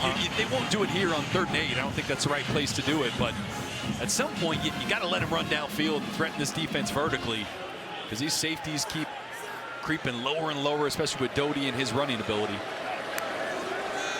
South Carolina has won 16 consecutive games against Vanderbilt. On 3rd down, they're going to end up just short.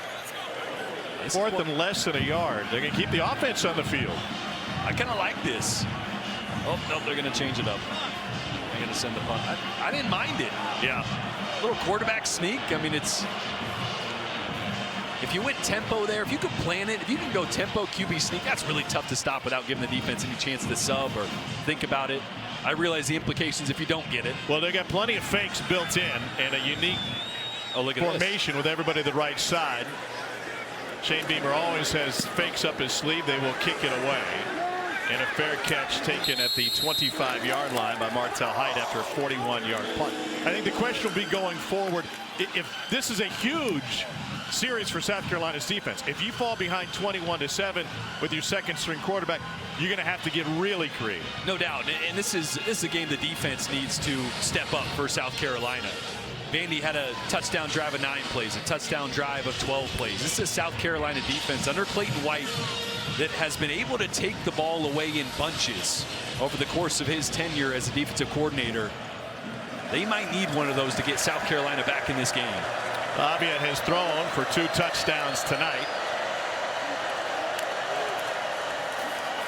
And they'll find some room over the right side. Cedric Alexander with a first down run. In fact, for Diego Pavia, it's his 4th straight game with multiple passing touchdowns going back to last season. That's tied for the longest streak by a Vandy quarterback in the last 10 seasons. You have to go all the way back to 2012 when some dude named Jordan Rogers had 6 straight. That guy was a bum, though. Bum. He got pulled into clock situations to get a bigger arm in. That's what I was told. So a fresh set of downs for Vandy after the Cedric Alexander run. And an opportunity to put a firm grasp on this game early in the 3rd quarter. A little misdirection. Here's Caleb Barnett, and he picks up a first down. Back-to-back runs of 10+ for Vandy. Boy, I love this play design. Watch all the movement from this offensive line and tight end all going down this way. And then you're going to option just the end man on the line of scrimmage in space. Nobody left outside. Great job of misdirection dialed up there by Tim Beck. Caleb Barnett, no offers out of high school, hardly recruited. Tim Beck and that previous New Mexico State staff had been recruiting that area prior, had some relationships with some coaches, were able to get him in. They love his speed. And they love bringing more versatility to this offense. Tim telling us this week, our run game was just too vanilla last year. Here's Height again, the junior from Rome, Georgia. And Tom, talking to Tim Beck, before the game about it, he said he had a specific plan for Caleb Barnett and what he could add to the run game. You saw the jet sweep there. He said, I'm going to be honest with you, he's every bit of 5'8". I wouldn't give him an inch more. And he said, I don't even want to tell you how much he weighs because I'm not sure that it would even be 155. Listed at 155. That means it's probably in the 140s. High 140s, though. On 2nd and 5, they keep it on the ground. Here's Lassiter, and there he goes. Lassiter takes it to the painted end zone, a 44-yard sprint, and Vandy wastes no time extending the lead.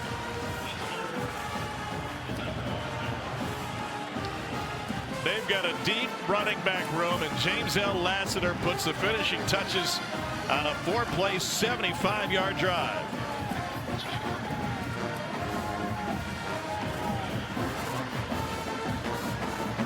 Shane Beamer and this South Carolina fan base in a little bit of shell shock right now, a little disbelief. Seeing their superstar quarterback go down in the first half. And now Vandy with yet another touchdown drive to extend this lead.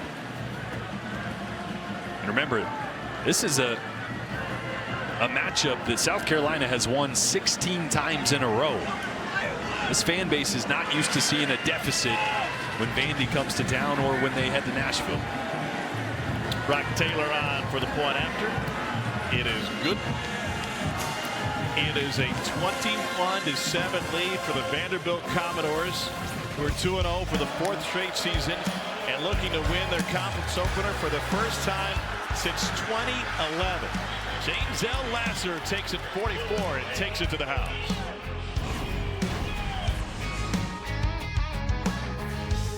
T-Mobile is the best place to get the new iPhone 17 Pro. Hold on. Is this big enough? We should have music, lights, banners. I mean, you gotta feel it. Get the most powerful iPhone ever on the best network. I sure dance. Get fired up. At T-Mobile, get the all-new iPhone 17 Pro on us. Pre-order now on the best network. I got rhythm. I got rhythm. No more coffee for Zoe. Touchdown! Will they settle for overtime or try to beat their rival now with a two-point attempt? Go for it. Gotta go for those. Go for those. Go for those. Go for those. Last season, he was questioned for settling. Coach, why didn't you go for 2? We're going for 2. Grab the Dos Equis. They're going for Dos. They got it. The risk pays off. Dos Equis. Always go for Dos. $7 for coffee? Nah. How about Sonic's salted caramel toffee iced coffee with cold foam for only $2.99? It's the fancy without the pricey. To be great. It, the believers, sides and scenes that make it all even better. It's a gator, man. He's scaring me. Here, this place, this moment. Listen up, people. And here, the home of the SEC, SEC Network. Let's take a look at Fansville, brought to you by Dr. Pepper. Yeah, that's a nice polite applause. You know, back to an earlier time when these Gamecock fans were fired up and hopeful, and now a level of concern. Now a little. And I mentioned earlier, not with that guy. No, he's still partying. He has zero cares in this. 7 of their next 10 games are against top 25 opponents. Big crowd, busy around town. Cole, hard to find a place for lunch yesterday with Parents Weekend, Family Weekend here in South Carolina. It was packed. Our normal spots a little bit too crowded to hit. So where'd we go? Salty Nut Cafe? Yeah, and I'm still wondering why they have kids booster seats in Salty Nut Cafe. Sometimes people take a baby to a bar. What was the menu like there? What'd you guys get? It's not gourmet market. Let me just say that. Chicken ranch bacon wrap. Yep. Hey, put ranch on it. It's all good. Tom asked the waitress right out of the gate, do the chili cheese fries come with chili? And I knew we were in for a rough go. Oh, boy. Luke Doty has taken over a quarterback, now facing pressure. And his passing game, either by design or where his eyes are going, has led primarily to the running backs. Yeah, they're trying to get the screen game going, trying to get him comfortable with the quick game earlier. But since that opening drive where they went right down the field, it's been tough sledding. And really, remember, the interception in the red zone really changed this game. Yep. Yeah, drive number 2. They had a touchdown. Sellers obviously went for the short option, the interception. And since then, this offense hasn't got back on track. 2nd and 15. And looking for some room to the outside. Well, the good news is I found out that if you want to go back and get that same chicken wrap, you could do that at, I don't know, 1, 2, 3 o'clock in the morning. Let's go check out the aquarium and make a night of it, huh? Absolutely. There are a couple other things on that menu I wanted, so we may make that happen. Including chili cheese tots with chili. Oh, I think it's too early in the season to go with chili. But I will take the pimento cheese. Wide open. It's Donovan Murph, the freshman from Irmo, gain of 24. Oh, it's a great job by Luke Doty attacking cover 2. You're going to get a little bit of corner route right here. Corner route, so your eyes have got to go to the field corner. If he stays low and the safety stays inside up the hash, you got that to the sideline all day, every day. That's the kind of throw that a quarterback that hasn't really played in a while, that can get your confidence going. That can get you back on track. Doty looking to run the option and gets taken down by Randon Fontenette. Here's the tough part for South Carolina. Normally, when you got a quarterback like Lenore Sellers or Luke Doty that comes in, boy, you really got to start to worry about the options and the extended play. They face Diego Pavia every day. I mean, it's nothing new, right? I mean, so they are very used to the option game, quarterbacks that have a proficiency to create and run the football. I think Doty's going to have to do this with his arm if he's going to get this South Carolina squad back in this game. Brian Rowe now in the slot. Doty fires it into him. And that'll set up 3rd and nearly 6. They got a lot of confidence in what Rowe brings to the table. Freshman just had a shot at Charlotte, Concord, North Carolina, at a J.M. Robinson High School. He was a 4-star recruit. Great basketball player in high school. Pressure up the middle. Doty leaves the pocket. Turns up field. And maybe. And he's short. Short by half a yard. A Vandy player goes down. It's Linus Zunk for a defensive player injury. New rule in college football: if a defensive player is injured after the ball is spotted, you'll be forced to take a timeout. If you go down before the ball is spotted, then no timeout is forced. Looking at his left leg of Zunk, the senior from Berlin, Germany.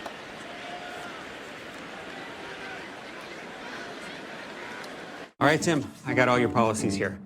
Okay, nice. But what if... Covered. Nice. But what if... All set? But what if... Tim, I customized your insurance so you wouldn't have to ask what if. It's simple human sense. Oh, nice. Ask your independent agent if auto owners make sense for you. What if... Good to go! Now We're Cooking is presented by Farm Rich. Meet the Ryans. A happy family on the outside, but from inside the pantry, it's a sad, snacking reality. What's wrong with rice cakes? Most would argue it's not a snack. Like your kids. Bring out the Farm Rich! They wouldn't say that. We want real cheese. Jim Jr.? Yeah! Ooh, cheesy. Let's get these guys some snacks! Come on!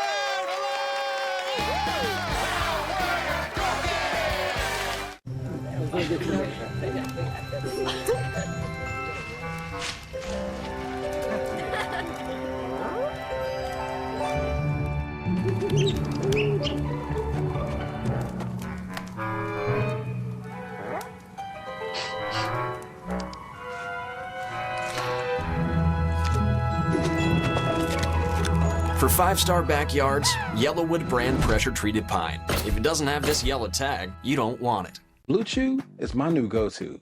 This stuff right here, has changed my life. This is something that you definitely want to add into your inventory. But just be ready. One thing you're not gonna do is regret getting it. La playa is Spanish for the beach. If you can't remember that, the word Corona also works. Corona, La Playa awaits. Welcome back to SEC Saturday Night, presented by T-Mobile 5G home internet.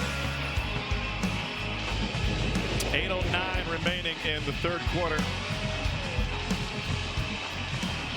South Carolina playing without its starting quarterback and last year's SEC Freshman of the Year, Lenore Sellers. Redshirt sophomore out of Florence, South Carolina, left the game suffering a head injury late in the second quarter on a targeting foul. They're going to go for it on 4th and short. And Vandy is ready. What a stop by the Vanderbilt defense. The backfield was full of white shirts.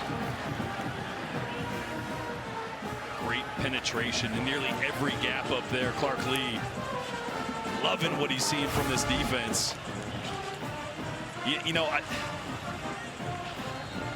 obviously the injury kind of took away the momentum for South Carolina to line up and just go for it. Anytime you got to overthink it, you get your quarterback in the gun. I hate that on 4th and a few inches. I'd love that quarterback under center. But you got Luke Doty, who hasn't played a ton of meaningful snaps at quarterback, probably hasn't taken a lot of under center snaps, so maybe that's a reason you go into the gun. But Vandy just too good in the A gaps there and blew that up.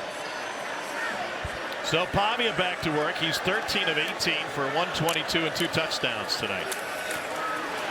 And the run game has been sensational for Vanderbilt. That's Alexander straight ahead. Cedric Alexander's averaging better than 4 yards a carry. Yeah, you were wondering if the success they had early in the season was going to translate, because the last couple years this run game's had a tough time in conference against SEC opponents of having the same effectiveness, the same yards before contact. But obviously this run game looking quite different this year under Tim Beck. He mentioned how vanilla he felt they were last year, throwing everything at South Carolina right now and having success.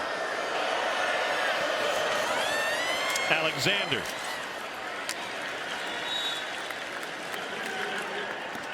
Jalen Kilgore in on the stop for South Carolina.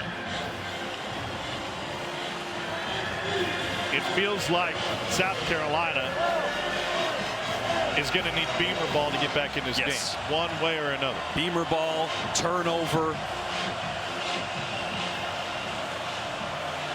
Gabriel Brownlow, Dindy, and some beef up front for South Carolina in this 3rd and 2. And they're going I formation. We got a fullback in the game.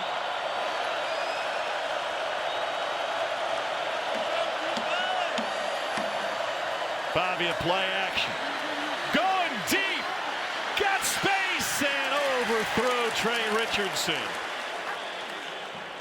Miles Norwood was trailing. I love the play call. Remember, Judge Collier, the starting corner, is out for South Carolina. So Miles Norwood there in coverage on Trey Richardson. The transfer speedster from D2 Washburn. You go double tight end, you go I formation. Everybody in the stadium's thinking short run, and you throw it deep. And here on 4th down, let's see what they come out with. Double tight ends down on the right. Includes Gabe Fisher attached. Might be trying to get it. Nope, they take the snap. Pavia with the rollout and a dump off for the first down to Cedric Alexander.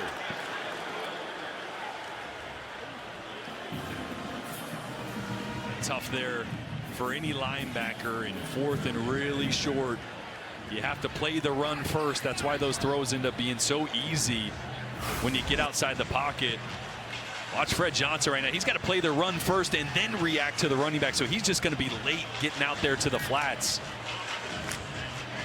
Put those linebackers in a bind on 4th and short. You saw Clayton White there on the sideline looking frustrated. This defense hasn't been able to come up with the stops when they've needed it most. And Tim Beck will just bleed this clock even in the 3rd quarter. Martell Height. Martell Height has seen action defensive back and wide receiver. When you think back to the history of this game, of course, we just had a two-way guy win the Heisman and Travis Hunter.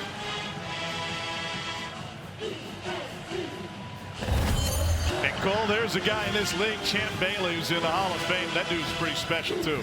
I'll tell you, playing against him my freshman year at Auburn, I think he played 88 snaps in that game, and our offensive line coach, Rick Trickett, got into us the next day because I guess we looked a little bit gassed on the film, and he said, Champ Bailey played 86 plays. You're too soft to even play 65. The only thing I don't like about that impression is not enough people know how Rick Trickett sounded. That's real nuance. That's a deep cut. The best part, we were like, Coach, Champ Bailey's 190. We got a bunch of 320s and 330s out there. You're soft. Maybe you should have run you all after the game like Fran Brown did last week. They're down 1. Yeah, let's see if South Carolina misdirection or they go straight ahead for Vandy. I think they've had so much success on the perimeters. I think you just stick to it. On an offset gun here. Diego Pavia has the entire playbook at his disposal, and he calls his own number. Flags flying in from north and south.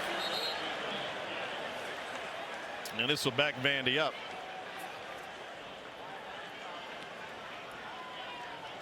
Clark Lee has Diego Pavia at quarterback, and he told us. There are 2 fouls on the play, both of them against the offense. Holding, offense, number 55. That penalty is declined. Personal foul, blindside block. Offense, number 4. 15-yard penalty from the previous spot.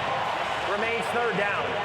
And that's on Martell Height, which will cost him and set up 3rd and extra long. Martell Height, he's like, man, I can do that on defense. I can hit people however I want. You see him come in from the left part of your screen there, just getting too much of DQ Smith from the side. This is where South Carolina has to have a stop. Down 2 scores late in the 3rd quarter here. That's got to be your bailout moment. How aggressive will Diego Pavia be trying to make a play? They led the nation in turnovers last year. Vandy only coughed it up 7 times. He only threw 4 picks all season.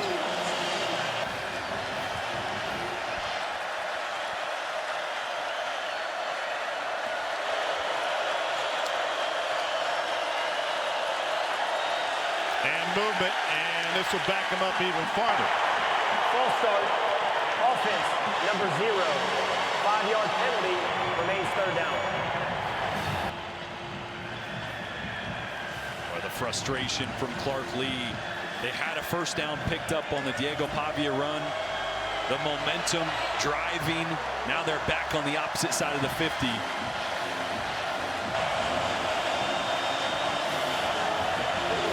Third and Orangeburg from here. And Williams-Brice starting to come back alive.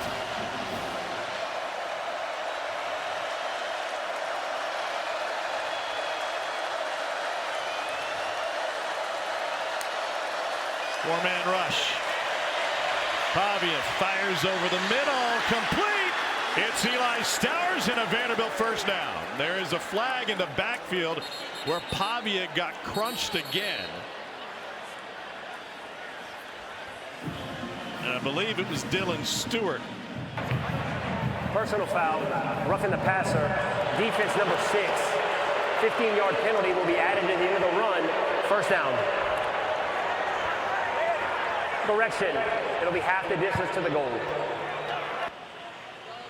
Just a mental mistake from Dylan Stewart. The frustration, hasn't been able to really get after Diego Pavia the way he's used to. Just gives a little shoulder at the end there. I don't know if that's roughing, and I know I'm a quarterback, I'm biased. I'm a Vandy quarterback, but not a ton of big contact, kind of bumps him, but the throw from Diego Pavia was fabulous. DQ Smith had eyes. Excuse me, Jalen Kilgore actually had eyes back on Pavia. He lost sight of Eli Stowers, so Stowers cut to the middle of the field. Kilgore kept going down the field and left that wide open. 24 yards, the difference. And a backbreaker. You had Vandy on the opposite side of the 50, third and forever. You give that up. A penalty is insult to injury, and now Vandy knocking on the door trying to extend this lead. Cedric Alexander with a hesitation. Vanderbilt has been a fantastic second half team. That's how they put Virginia Tech away. And with the way Vanderbilt uses the clock, possessions are going to be severely limited for South Carolina going forward. Yeah, not even sure if Vandy scores here. Not even sure South Carolina will get the ball back 3 times. Yeah. They'll be down 3 scores. So once again, that's where defense or special teams would have to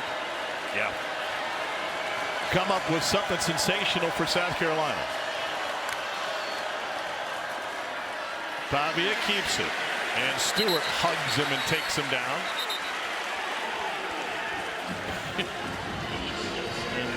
Isaiah Glass ended up on top of his quarterback, on top of Stewart. And a frustrating day for Stewart, and I asked Clayton White about this. Do you feel like you had to talk to him a little bit more? It's not going to be a game where he can just pin his ears back and rush after a quarterback that's going to be in the pocket. You have the options, you have the rollouts. A game where he knew he was going to have to play the run, be physical. You saw the frustration come out. Hitting Pavia a little bit late. And again, another opportunity for South Carolina. 10th play of the drive. They've already burned more than 6.5 minutes. Pavia look at end zone, pulls it back, flag down, probably holding. Sidearm, presses body, picked off. South Carolina with the takeaway. Justin Okoronkwo, and a flag at the end of the return. And South Carolina's defense arrives just in the nick of time. The result of the play is an interception. Holding, offense, number 72. The penalty is declined. First down, South Carolina. We talked about those plays. The highs are high, the lows are lows, and when South Carolina needed a play to get back in this game, Diego Pavia gifted them. And South Carolina alive again. SEC Network, your home for SEC football. Hardee's Original Bag is back, now with even more full-size sandwiches to choose from. The new Spicy Chicken Sandwich, Hot Ham and Cheese, Hand-Breaded Chicken Tender Wrap, or Charbroiled Double Cheeseburger. Mix and match any two, with fries and a drink, just $6.99. The primary lesson I learned from all my years of football was about teamwork. That is something that's really been important to me. It brings people together. For those of us who chose to play, it's community right there. Football's given me a platform. Football's allowed me to compete at a high level. I think it gives you a great escape to go out there and compete and just to do what you love. Football teaches you how to deal with pressure, but the most important thing that football teaches you is how to get up once you get knocked down. You didn't start a business just to keep the lights on.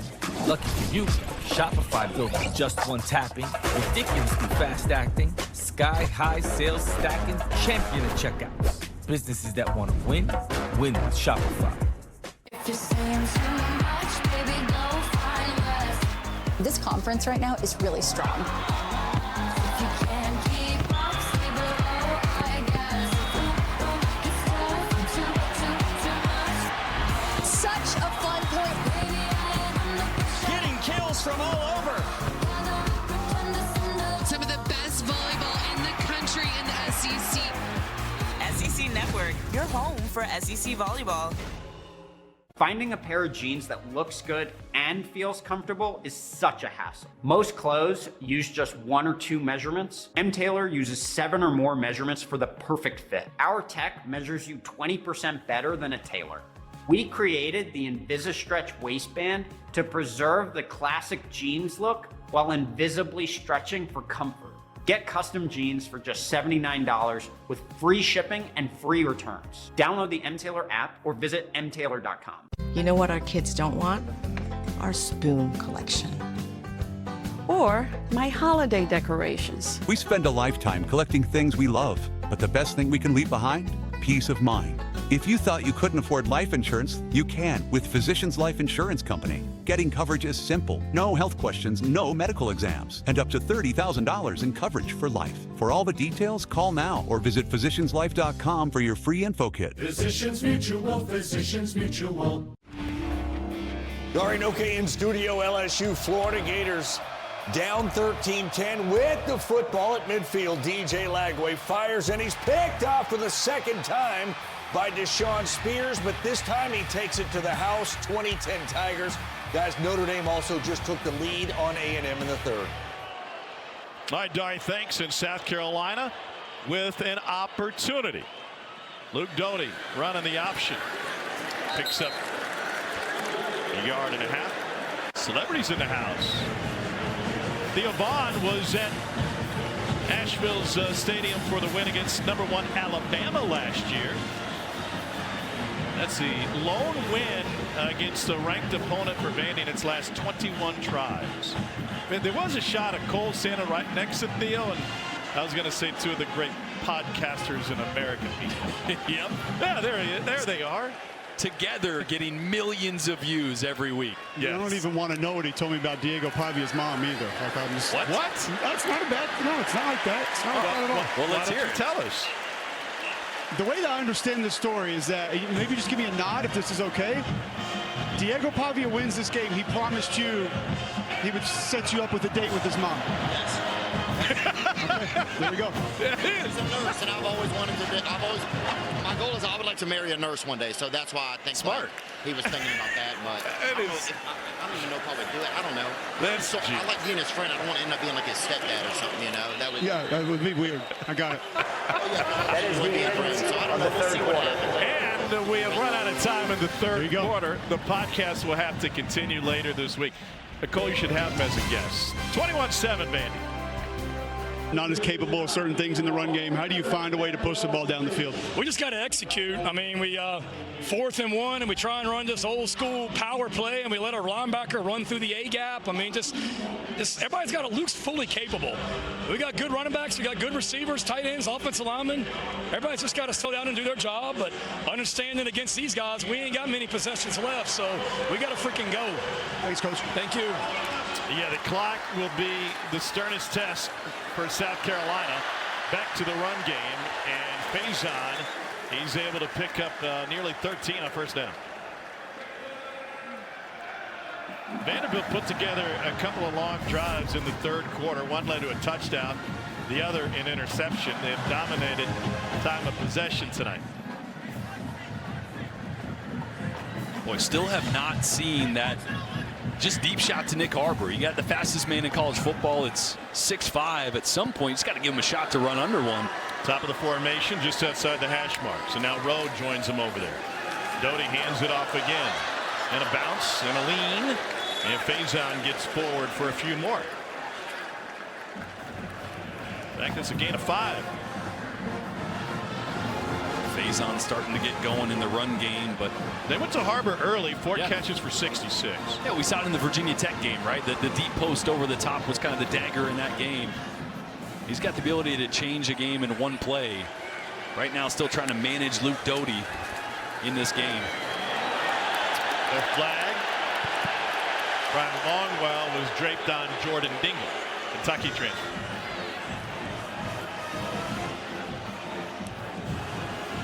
That leaves 3rd down 7. Again, got to think this is the possibility of 4-down territory. So if you can pick up 5 here at worst, give yourself a chance to go for it on 4th, but got to be a sense of urgency. Doty picks up a block and then gets shoved down at the 49. Yeah, they're going to go for this here on 4th down. Picked up just enough to make it 2.5. Yeah, 2.5, 3 yards. I like going tempo here. That stop last time. Doty dumps it off low, got pressure in his face. And a turnover on downs as C.J. Hurd came crashing in on the quarterback. And that pose says it all for Shane Beamer in South Carolina tonight.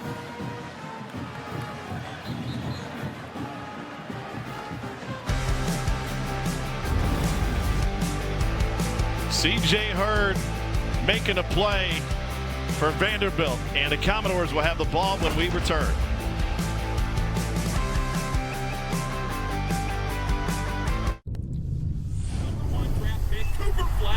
GSSI profile complete. How much sweat are you willing to lose? Because when you do that, you can surpass the hype. You can inspire generation after generation. You can compete against anything. So how much are you willing to lose? That's how you know. Hey now, say now. How much you willing to win? Hey now, say now. Hey now, say now.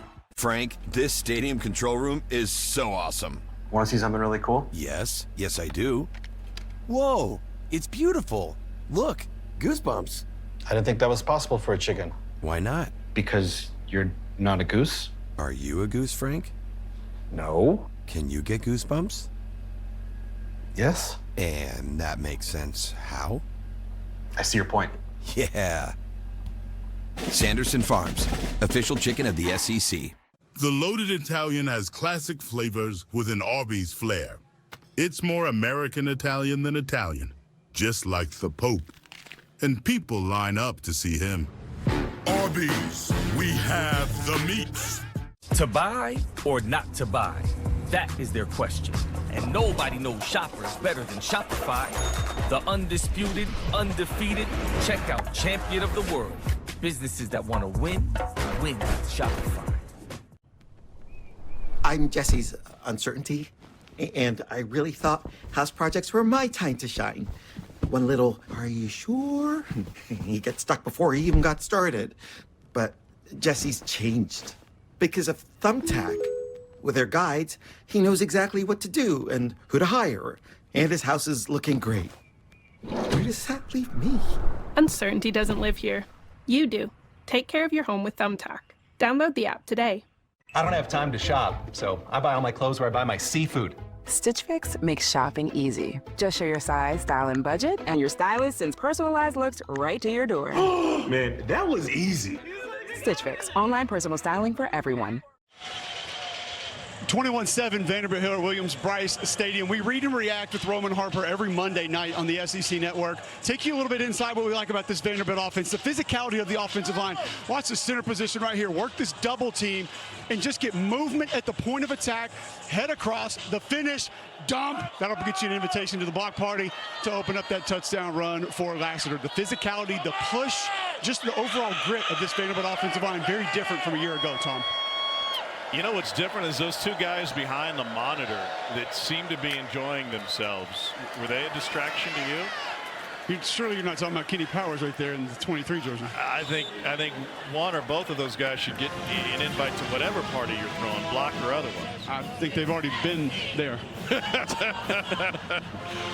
2nd and 5 for Vandy, which gets Georgia State at home next week, and that includes quarterback TJ Finley. How many schools has Finley been at? I'm going to go 7. I don't have the answer. I should figure that one out. Former Auburn quarterback. And the fact that he got there on a Monday after a game and then started the next week is pretty impressive, I will say.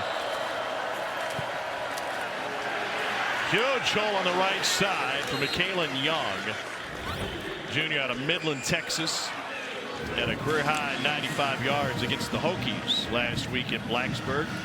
And if, by the way, if Vandy can finish this thing off, this will be the second straight raucous crowd and big stadium that they've emptied on consecutive weeks.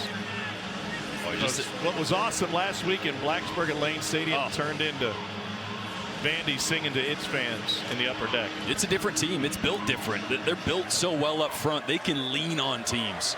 Haven't seen them be able to just lean on big physical SEC opponents and make them want to quit. That's what they're doing right now.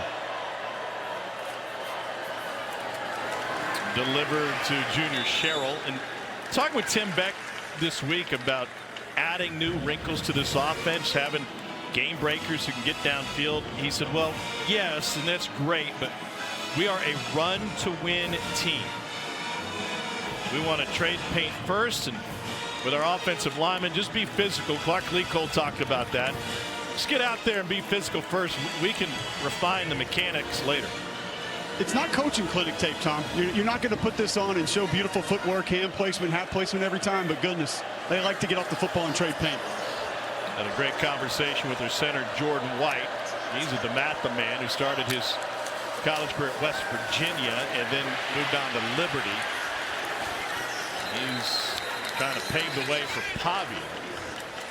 And one of the reasons that's been working so well, Tom, Chase Mitchell, his right guard, was his teammate at Liberty. So they already had that communication. And actually, Clark Lee, Barton Simmons telling me that Chase a big part of recruiting Jordan in, that they kind of got the go-ahead, got the green light, got the thumbs up, said, yeah, this is the kind of guy that we need, the kind of guy that we want. So Vanderbilt utilizing their own players to help recruit and get the final word, final say on players they're going after in the portal. And Mitchell's sporting that Burlsworth look. And Jordan White told me the first time I saw him, I said, man, you play with glasses? He said, no, these are goggles. Hey, Burlsworth's a compliment. Indeed. Pavia folded over. I don't think Diego Pavia will ever leave a game with a clean jersey. He could get grass stains on turf and leaves 4th down. That was the stop South Carolina needed. That is game worn. This right here, a massive field goal, though. Vandy with the ability to stretch this to a 3-score game. 51-yard attempt for Brock Taylor. Would nearly put it out of reach. He is 6th in the country with 13 consecutive makes. And from deep, he's got it.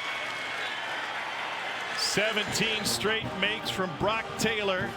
Vandy held to a field goal, but the Doors extend their lead. 24-7 for the fellas from Nashville.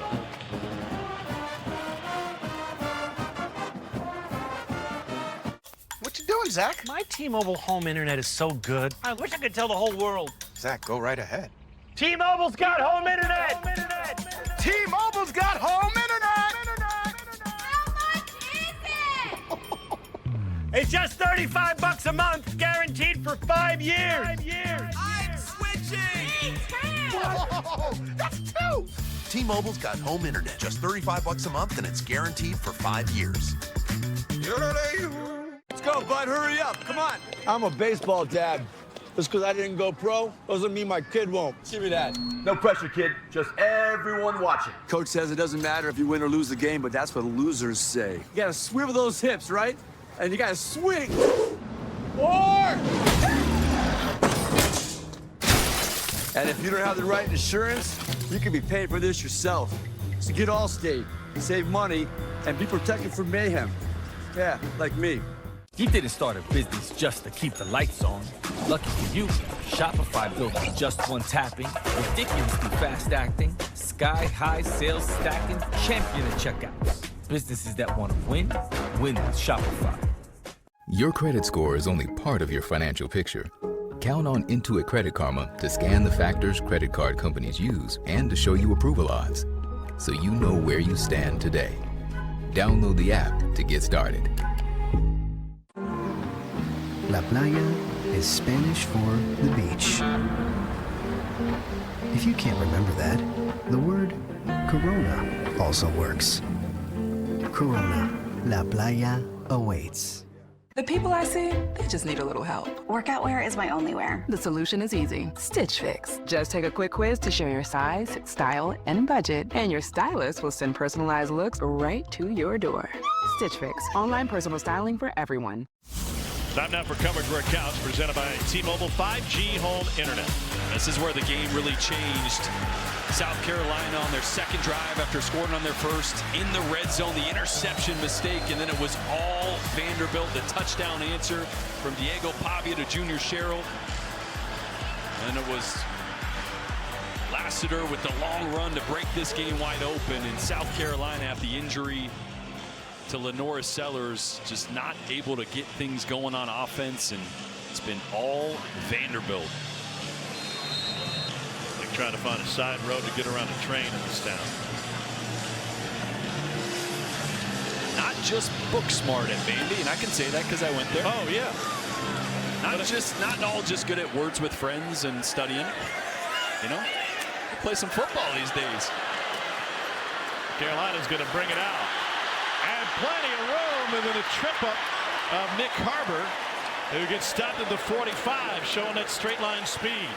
Oh, and finally making a big impact in this game. We saw a few short receptions early in this game for Nick Harbor. He's been silent most of the second half. Hey, can I throw you guys a couple numbers on Nick Harbor real quick? Please. Yeah, come on. 23.8 miles per hour. That's the fastest GPS number I've ever heard since we've been doing that. Also a 4.39 when Carolina had their mock combating over the summer at 244 pounds. Flying. Two-time All-America on the track. And just shy of the marker is Donovan Murphy. Up, they're going to spot it as a first down. And Luke Doty's kind of got to move on the here. field is a catch. Not just a catch, but a first down. Chain is a little late to move, and they get the snap off. Doty rolling to his left, and he scrambles out of bounds. How often is a running quarterback, how often is a runner, let me phrase it that way, did you look at the sticks when you're headed towards the sideline? Almost every time.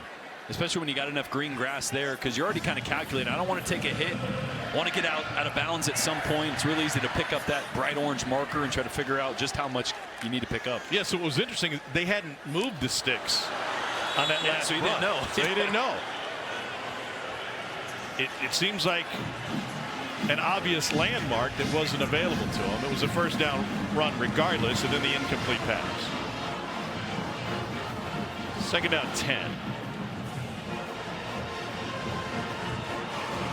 Keep in mind, we talked about limited possessions for South Carolina. If they can score here, Shane Beamer has oodles of confidence in their special teams play, and you just wonder if they might try an onside earlier than you would expect. That's a big if they can score, because Brian Rowe just got thrown down for a loss. Brandon Fontenette with the stop for Vandy. Great job by Fontenette, the former four-star. Remember, he's the guy that had that interception on Jalen Milroe in the upset last year against Alabama.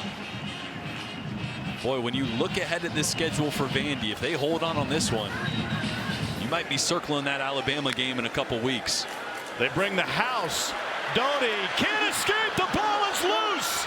And the Commodores scoop it up. Miles Capers from just down the road in Sumter has a takeaway for Vandy with 8:05 left. Bryce Cohen forced it out. And Capers, who said, I am not a South Carolina fan, never have been. But his Pee-wee coach is here, his family is here, and they see Capers come up with a monster play. Yeah, look, Doty, the play breaks down. Doty just trying to make something happen. Cowan all over him, and look at Clark Lee. Remember last year, Clark Lee took back over control of this defense, made himself the play caller, kind of pushed all the chips into the middle and said, I'm going to fix this defense. Did that. They improved greatly from 23 to 24. Handed the reins over to Steve Gregory this year to call the plays, to get back in the CEO head coach role. But this team in general, not just the defense, not just the offense, not just the line of scrimmage, and they look different this year. We got flags and a little pushing and shoving. Diego Pavia was not made available to us to visit this week as is normal protocol with unsportsmanlike conduct. Defense number 6. 15-yard penalty. But he wasn't shy. Be added to the dead ball spot. First down. When he said national championship is the standard. Yeah. That's the goal for this team this year. And look, how crazy a comment is that? I mean, it's crazy, but you got to love it if you're a Vanderbilt fan. If you're in that locker room, you want somebody to have the utmost confidence. For his unsportsmanlike conduct penalty is ejected. It's a second on Dylan Stewart. Yeah. That's the frustrations just bleeding through for Dylan Stewart. The elite pass rusher hasn't had the opportunities. You see the top of the screen here. Locked up with right tackle Bryce Henderson. They've been going at it all game long, and a frustrating night for Dylan Stewart. Losing composure there at the end. Midway through the fourth quarter. Alexander straight ahead. Hey, Tom, I wanted to go back quickly what you were referencing with just some of these Vanderbilt players on defense that have been here. A little bit of a homecoming for Miles Capers. Timeout for a defensive player injury. Clark Lee told me before the game, he said, you know, for guys like he and Marlon Sewell that have been here through all of this, we're here when we got here, have stuck it out, been through so much, coaching changes, coordinator changes. So they never wavered. He said, those are two guys that I lean on constantly. Knew this homecoming was going to be big for him, but also just having those two guys as a part of his leadership team to lead this team and for him to go to that have been through all this, pretty cool to see. Well, and the thing about Capers, who was a great visit this week when we were preparing for this game, is he confirmed what Clark Lee had laid out to us before the Bama game last year. Here's Hoskins inside the 5, which is the tenor and the tone of this program all changed going into last season. Clark Lee decided we're not going to waste time doing anything but chasing wins. Every penny, every minute goes towards winning. And that might sound really basic. You may take that for granted, but Clark Lee is a high-minded individual. He's a double door. He's got 2 degrees from this institution. He wanted to raise men and husbands and fathers and leaders. And sometimes that took away from the focus on winning. Straight ahead, Alexander. And not just, I mean, you never lose sight of winning, but what you mean there is not doing everything possible, whether that's accumulating talent in the transfer portal, right? Accumulating talent on the coaching staff, going and getting guys like Jerry Kill and Tim Beck and Diego Pavia. Every time we met with Clark, it was a dissertation on how to develop guys and talent, recruit high school athletes and get them to be 4- and 5-year players at Vanderbilt. And then, heck, that's not working. Let's go get guys and let's figure out how to win tomorrow. Yeah, because then his starting running back goes to Kentucky and ends up playing for Mark Stoops after all of this time they put into developing him. Alexander to the goal line and in. And Vanderbilt's going to stun another road crowd. They're going to ride back to the West End with another win under their belt and a 3-0 record.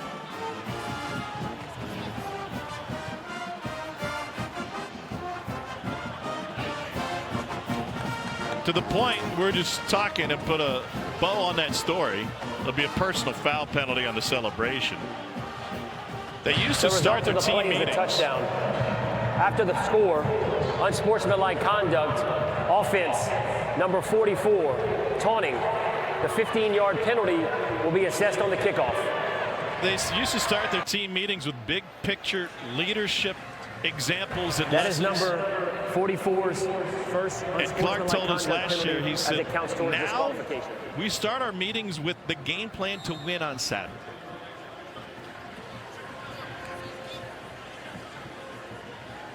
So Taylor on for another point after. I'm not shocked that Vanderbilt's going to leave here with a win. I am shocked the point differential. Yes.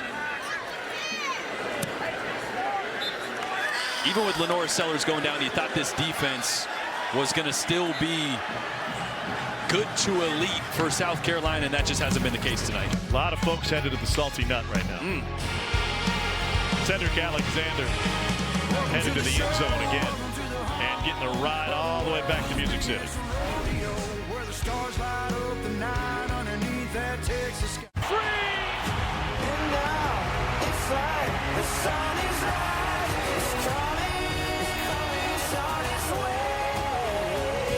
SEC Network, your home for SEC football. You know what our kids don't want? Our spoon collection. Or my holiday decorations. We spend a lifetime collecting things we love, but the best thing we can leave behind? Peace of mind. If you thought you couldn't afford life insurance, you can with Physicians Life Insurance Company. Plans start as low as $570 a month. Getting coverage is simple. No health questions, no medical exams, and up to $30,000 in coverage for life. For all the details, call now or visit physicianslife.com for your free info kit. Physicians Mutual, Physicians Mutual. Look, if you're an executive, this shirt is a must-have in your closet. I was tired of floppy collars and shirts with sweat stains, so I got this shirt I saw on TV, and now I don't have to worry. I got it shipped in no time, and I switched from regular polos to this immediately. The brand is called Collars & Co. They make a regular stretchy golf shirt, but the top has a firm collar on it. I got rid of so many problems by upgrading to this. No dry cleaning needed anymore. I'm free from uncomfortable long sleeves, and the collars stay stiff all day. Get 20% off today using code TV at collarsandco.com. SEC Saturday Night is presented by Home Internet. If you didn't know T-Mobile has home internet, you do now.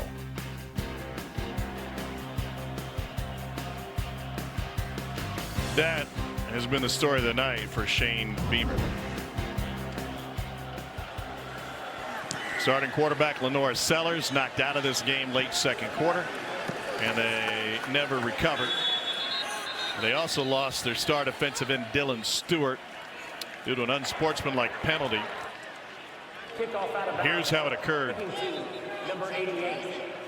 By rule, the ball be placed at the 50-yard line. The frustrations of the game, the results bubbling over for Dylan Stewart, as you see. Watch him right there exchanging words and a slap to the face of Diego Pavia. Only needing that. Doty finds a hole in the zone, and that's the freshman, pardon me, the sophomore Vandravius Jacobs, who picks up the first down. Clark Lee, and we talked about this with Shane Beamer, paid a big compliment to Shane Beamer after last year's game, which was, we thought we had it rolling. We thought we were similar teams and similar programs in terms of how physical we are.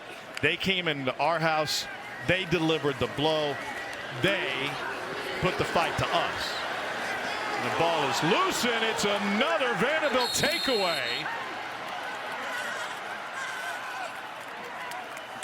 Jordan Matthews finds the loose ball. It is the third turnover of the night for South Carolina.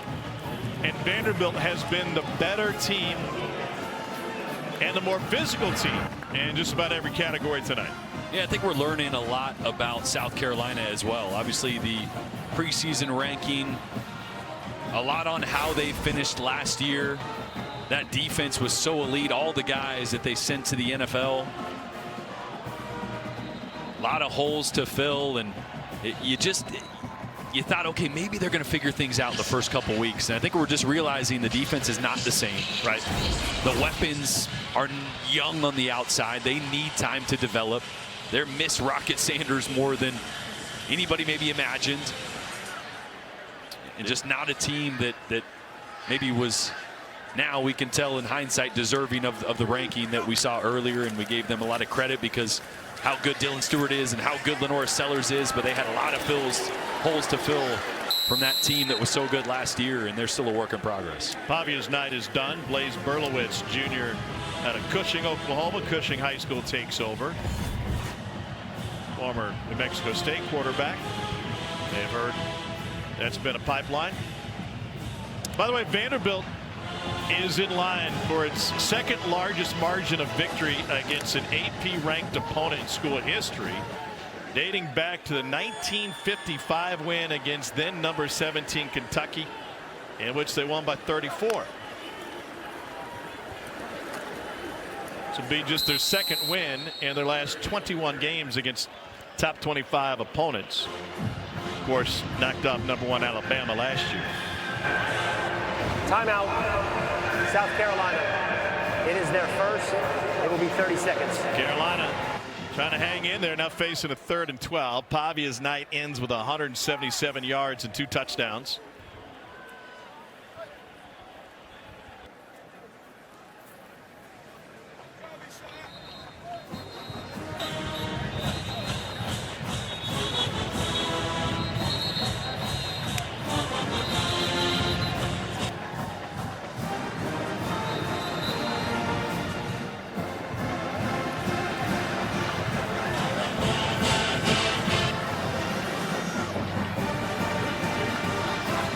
Carolina certainly has weapons on special teams, including Bakari Swain, who's got 3 punt return touchdowns on the season.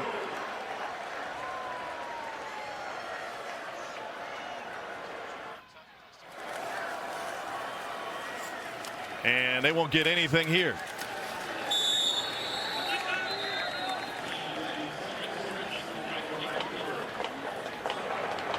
Timeout. South Carolina. It is their second. It will be 30 seconds.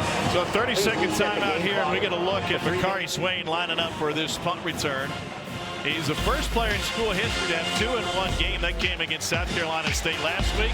And after he opened the season with a muff punt, he came to the sideline against Virginia Tech, and Shane Beamer put his hand on his helmet and said, "We need you. You're going to come up with a big play. I just know it." And Shane was right. Later would turn the tide in the Hokie game in the win in Mercedes-Benz Stadium, and then come up with 2 more last week. Well, not sure it would matter here, but why not?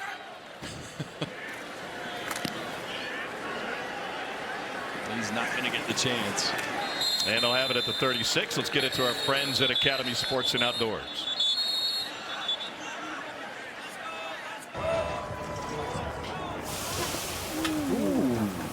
There's no I in team, but there is an M, an E, an A, and a T.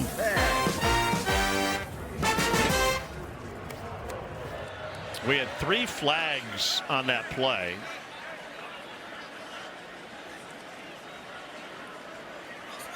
We have not gotten an announcement yet for the flags. It was holding on the return. So that'll back up South Carolina a little bit further. The good thing is for South Carolina fans, this new era of college football playoff expansion, you get a mulligan. Yeah, you get a mulligan.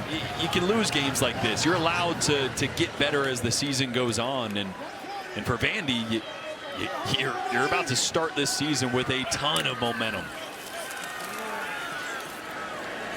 In the seam, and a first down catch made by Vandrevius Jacobs. Had a touchdown last week against South Carolina State.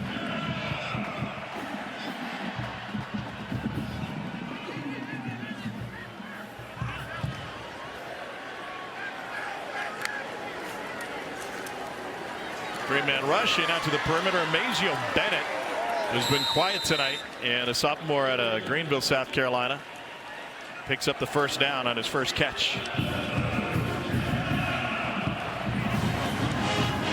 Luke Doty in relief of Lenore Sellers has gone 15 of 20 for 124.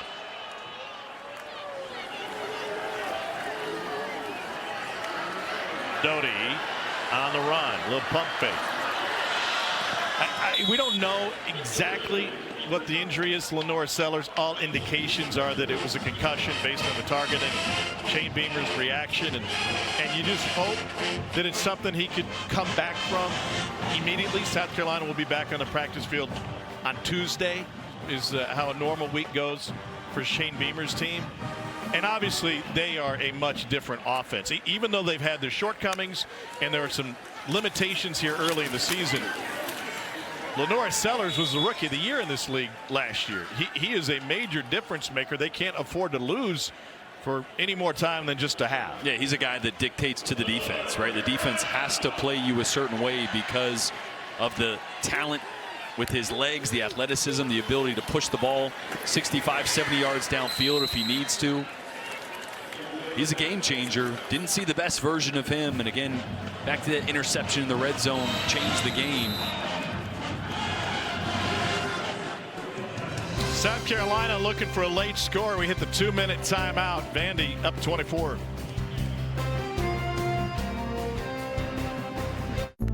Buy one Sonic Smasher and get another free. That's right. Buy one hand-smashed Angus beef Sonic Smasher and get another free.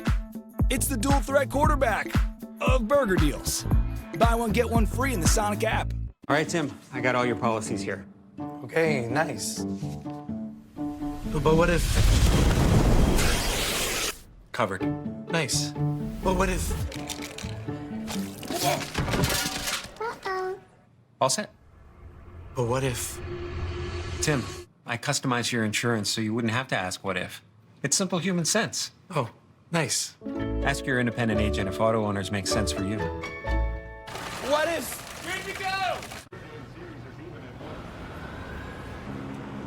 Paradise doesn't always have palm trees. Corona, La Playa awaits. There's no I in team, but there is an M, an E, an A, and a T. You know what would really amp up this barbecue? Sure do. Let's heat it up! Hot honey grilling beans made with the sweet heat of Mike's Hot Honey. Grilling beans? Yep, that's what I was thinking. Are you sitting down? Southwest is introducing assigned seating! Assigned seating! Now we can choose our seats before we get on the plane. I had a dream about this! Doesn't every airline do assigned seating? They do now. After careful consideration, I've decided to take my sponsorship talent to the SEC. Nope. Sorry, this would have been a lot cooler if I could actually put this hat on my head. Sanderson Farms, official chicken of the SEC. What's it gonna be today? It's gonna be 60 minutes of heart and passion. It's gonna be a quarterback making something happen when the pocket breaks down. Whatever it is, it's gonna be a tough and physical game. Yeah, it is. Guys, I think she means what's it gonna be for breakfast? Oh, I haven't even looked. You need it. I'll have some wheat toast, please. SEC! SEC! SEC! SEC! It's gonna be another great Saturday. SEC Football Saturday, served fresh, starting at 9 a.m. on SEC Network and the all-new ESPN app. Let's take you back to October 20th, 2007. Vanderbilt scored 17 points in the first quarter. And this is the last time Vanderbilt won a road game against a ranked opponent.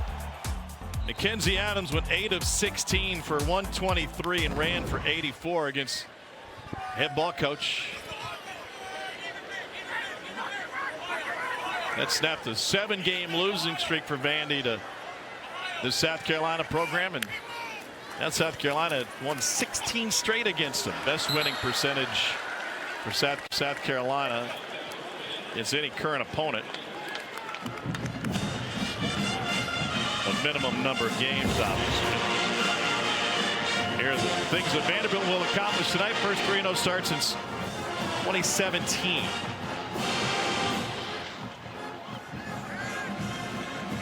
I think this team just looks different. Said it a couple times, but especially at the line of scrimmage. The offensive line, their size, aggressiveness, they were able to lean on South Carolina here in this game. Really just make them want to quit up front, honestly. And defensively, slowed down the run game. Ooh, they bring the house. Let me ask you this. What else does South Carolina, let's assume Lenora Sellers is back against Missouri. What else do they need to refine to get things going? They need to find somebody, I think, on the outside that can be a catch after the run dynamic threat. Because look, Nick Harbor is one of the more dynamic athletes, but he's a straight line guy. He can take the top off. He's still developing as a really a number one wide receiver that can do every route on the route tree. And they got a lot of young guys. We've said some of them tonight. Donovan Murph, Brian Rowe, Mazio Bennett. They got to find somebody on the outside that can really help Lenora Sellers when he needs to get the ball out of his hands quickly. I think that's kind of been the problem. Not a lot of catch after the run.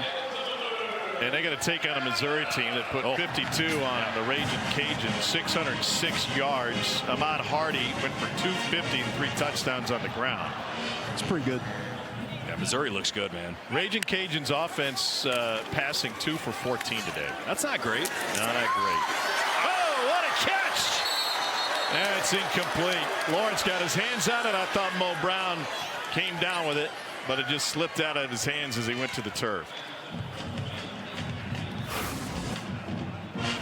Oh, great concentration to stay with it. The coverage was there from Carson Lawrence. And he just almost headstand, couldn't come down with it.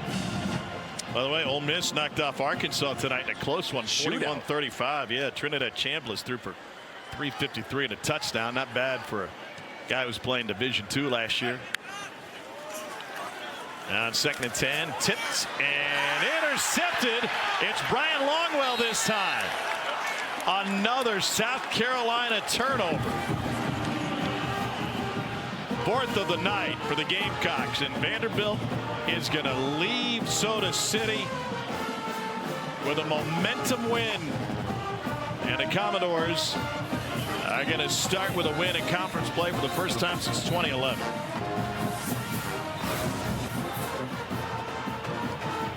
It's a great job getting your hands up. If you don't get to the quarterback, get your hands up.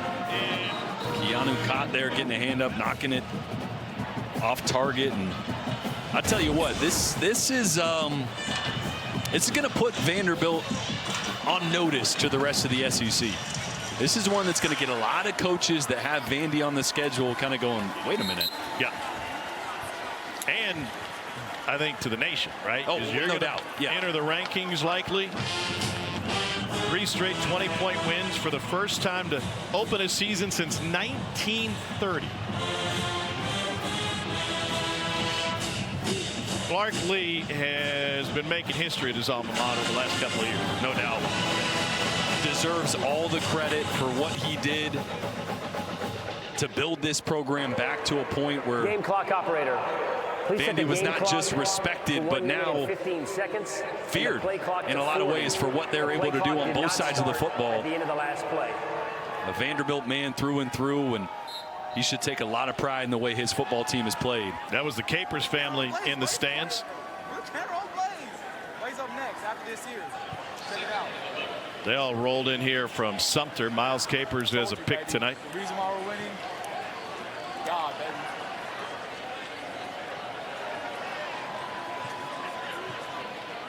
What a reinvention of a football career by That guy, Diego Pavia. From junior college to New Mexico State.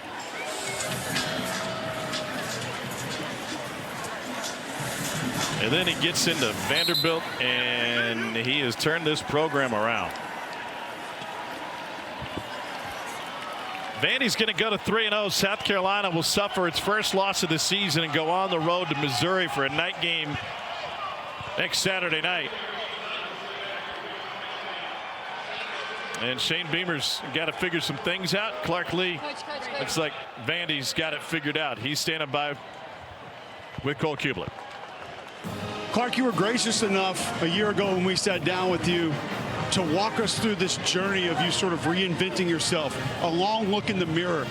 Not a lot of people can do that in any facet of life, much less being a head football coach. There's a lot of me watching this game tonight that feels like this is sort of an accumulation of what that process was for you. I don't know if I'm reinventing, but I'm inventing. You know, I'm learning because I'm still new at this. But hey, tonight's about our team. It's about our players, our coaching staff that prepared them the right way. You know, it's a good South Carolina team. This is an excellent environment, and I'm just really proud of them. And I want the story to be about them. There are a lot of descriptions of how you guys have looked this year compared to last year. Jordan, Tom, and I both shared different thoughts of it. The thing that stuck out to me during this game was edge. Line of scrimmage, different facets of your team. How do you go about finding that within a team from one season to the next? Well, as part of its building, part of it has always been there. It's been young, it's been growing. Obviously, we made some changes a year ago that I think changed the attitude of our program, and we've got guys that are bought in. The new players, they come into something that has a pulse to it, and so it takes them little time to adjust. We look for very specific guys, and games in our league are going to be physical. Games in our league are going to be one up front, and I'm proud of the way the guys played on both sides of the line of scrimmage. There's a word that I heard you guys use multiple times pregame. You used it in our meetings. I've heard your players use it. It's confidence. How do you make it as strong as it is with this football team this year? Oh, I don't know. We work. These guys work really hard. They invest a lot in it. You know, we do the right things the right way. That's where confidence starts. And obviously that we've gotten some results now. We know how to play. We know we're going to be in every single game. We're going to have to play well to win. But this has been a 5-year build. I mean, it just takes time to change an environment. And I'm grateful for all the people that are here to help me do that. Thank you, Coach. Congratulations. Thanks so much. Well, a very humble approach for Clark Lee and for this Vanderbilt program. And his humbleness belies the swagger that comes from his starting quarterback, who wins as an underdog for the 14th time. We'll be back with more from South Carolina after this. All of the action, news, opinions, and analysis. Weekdays.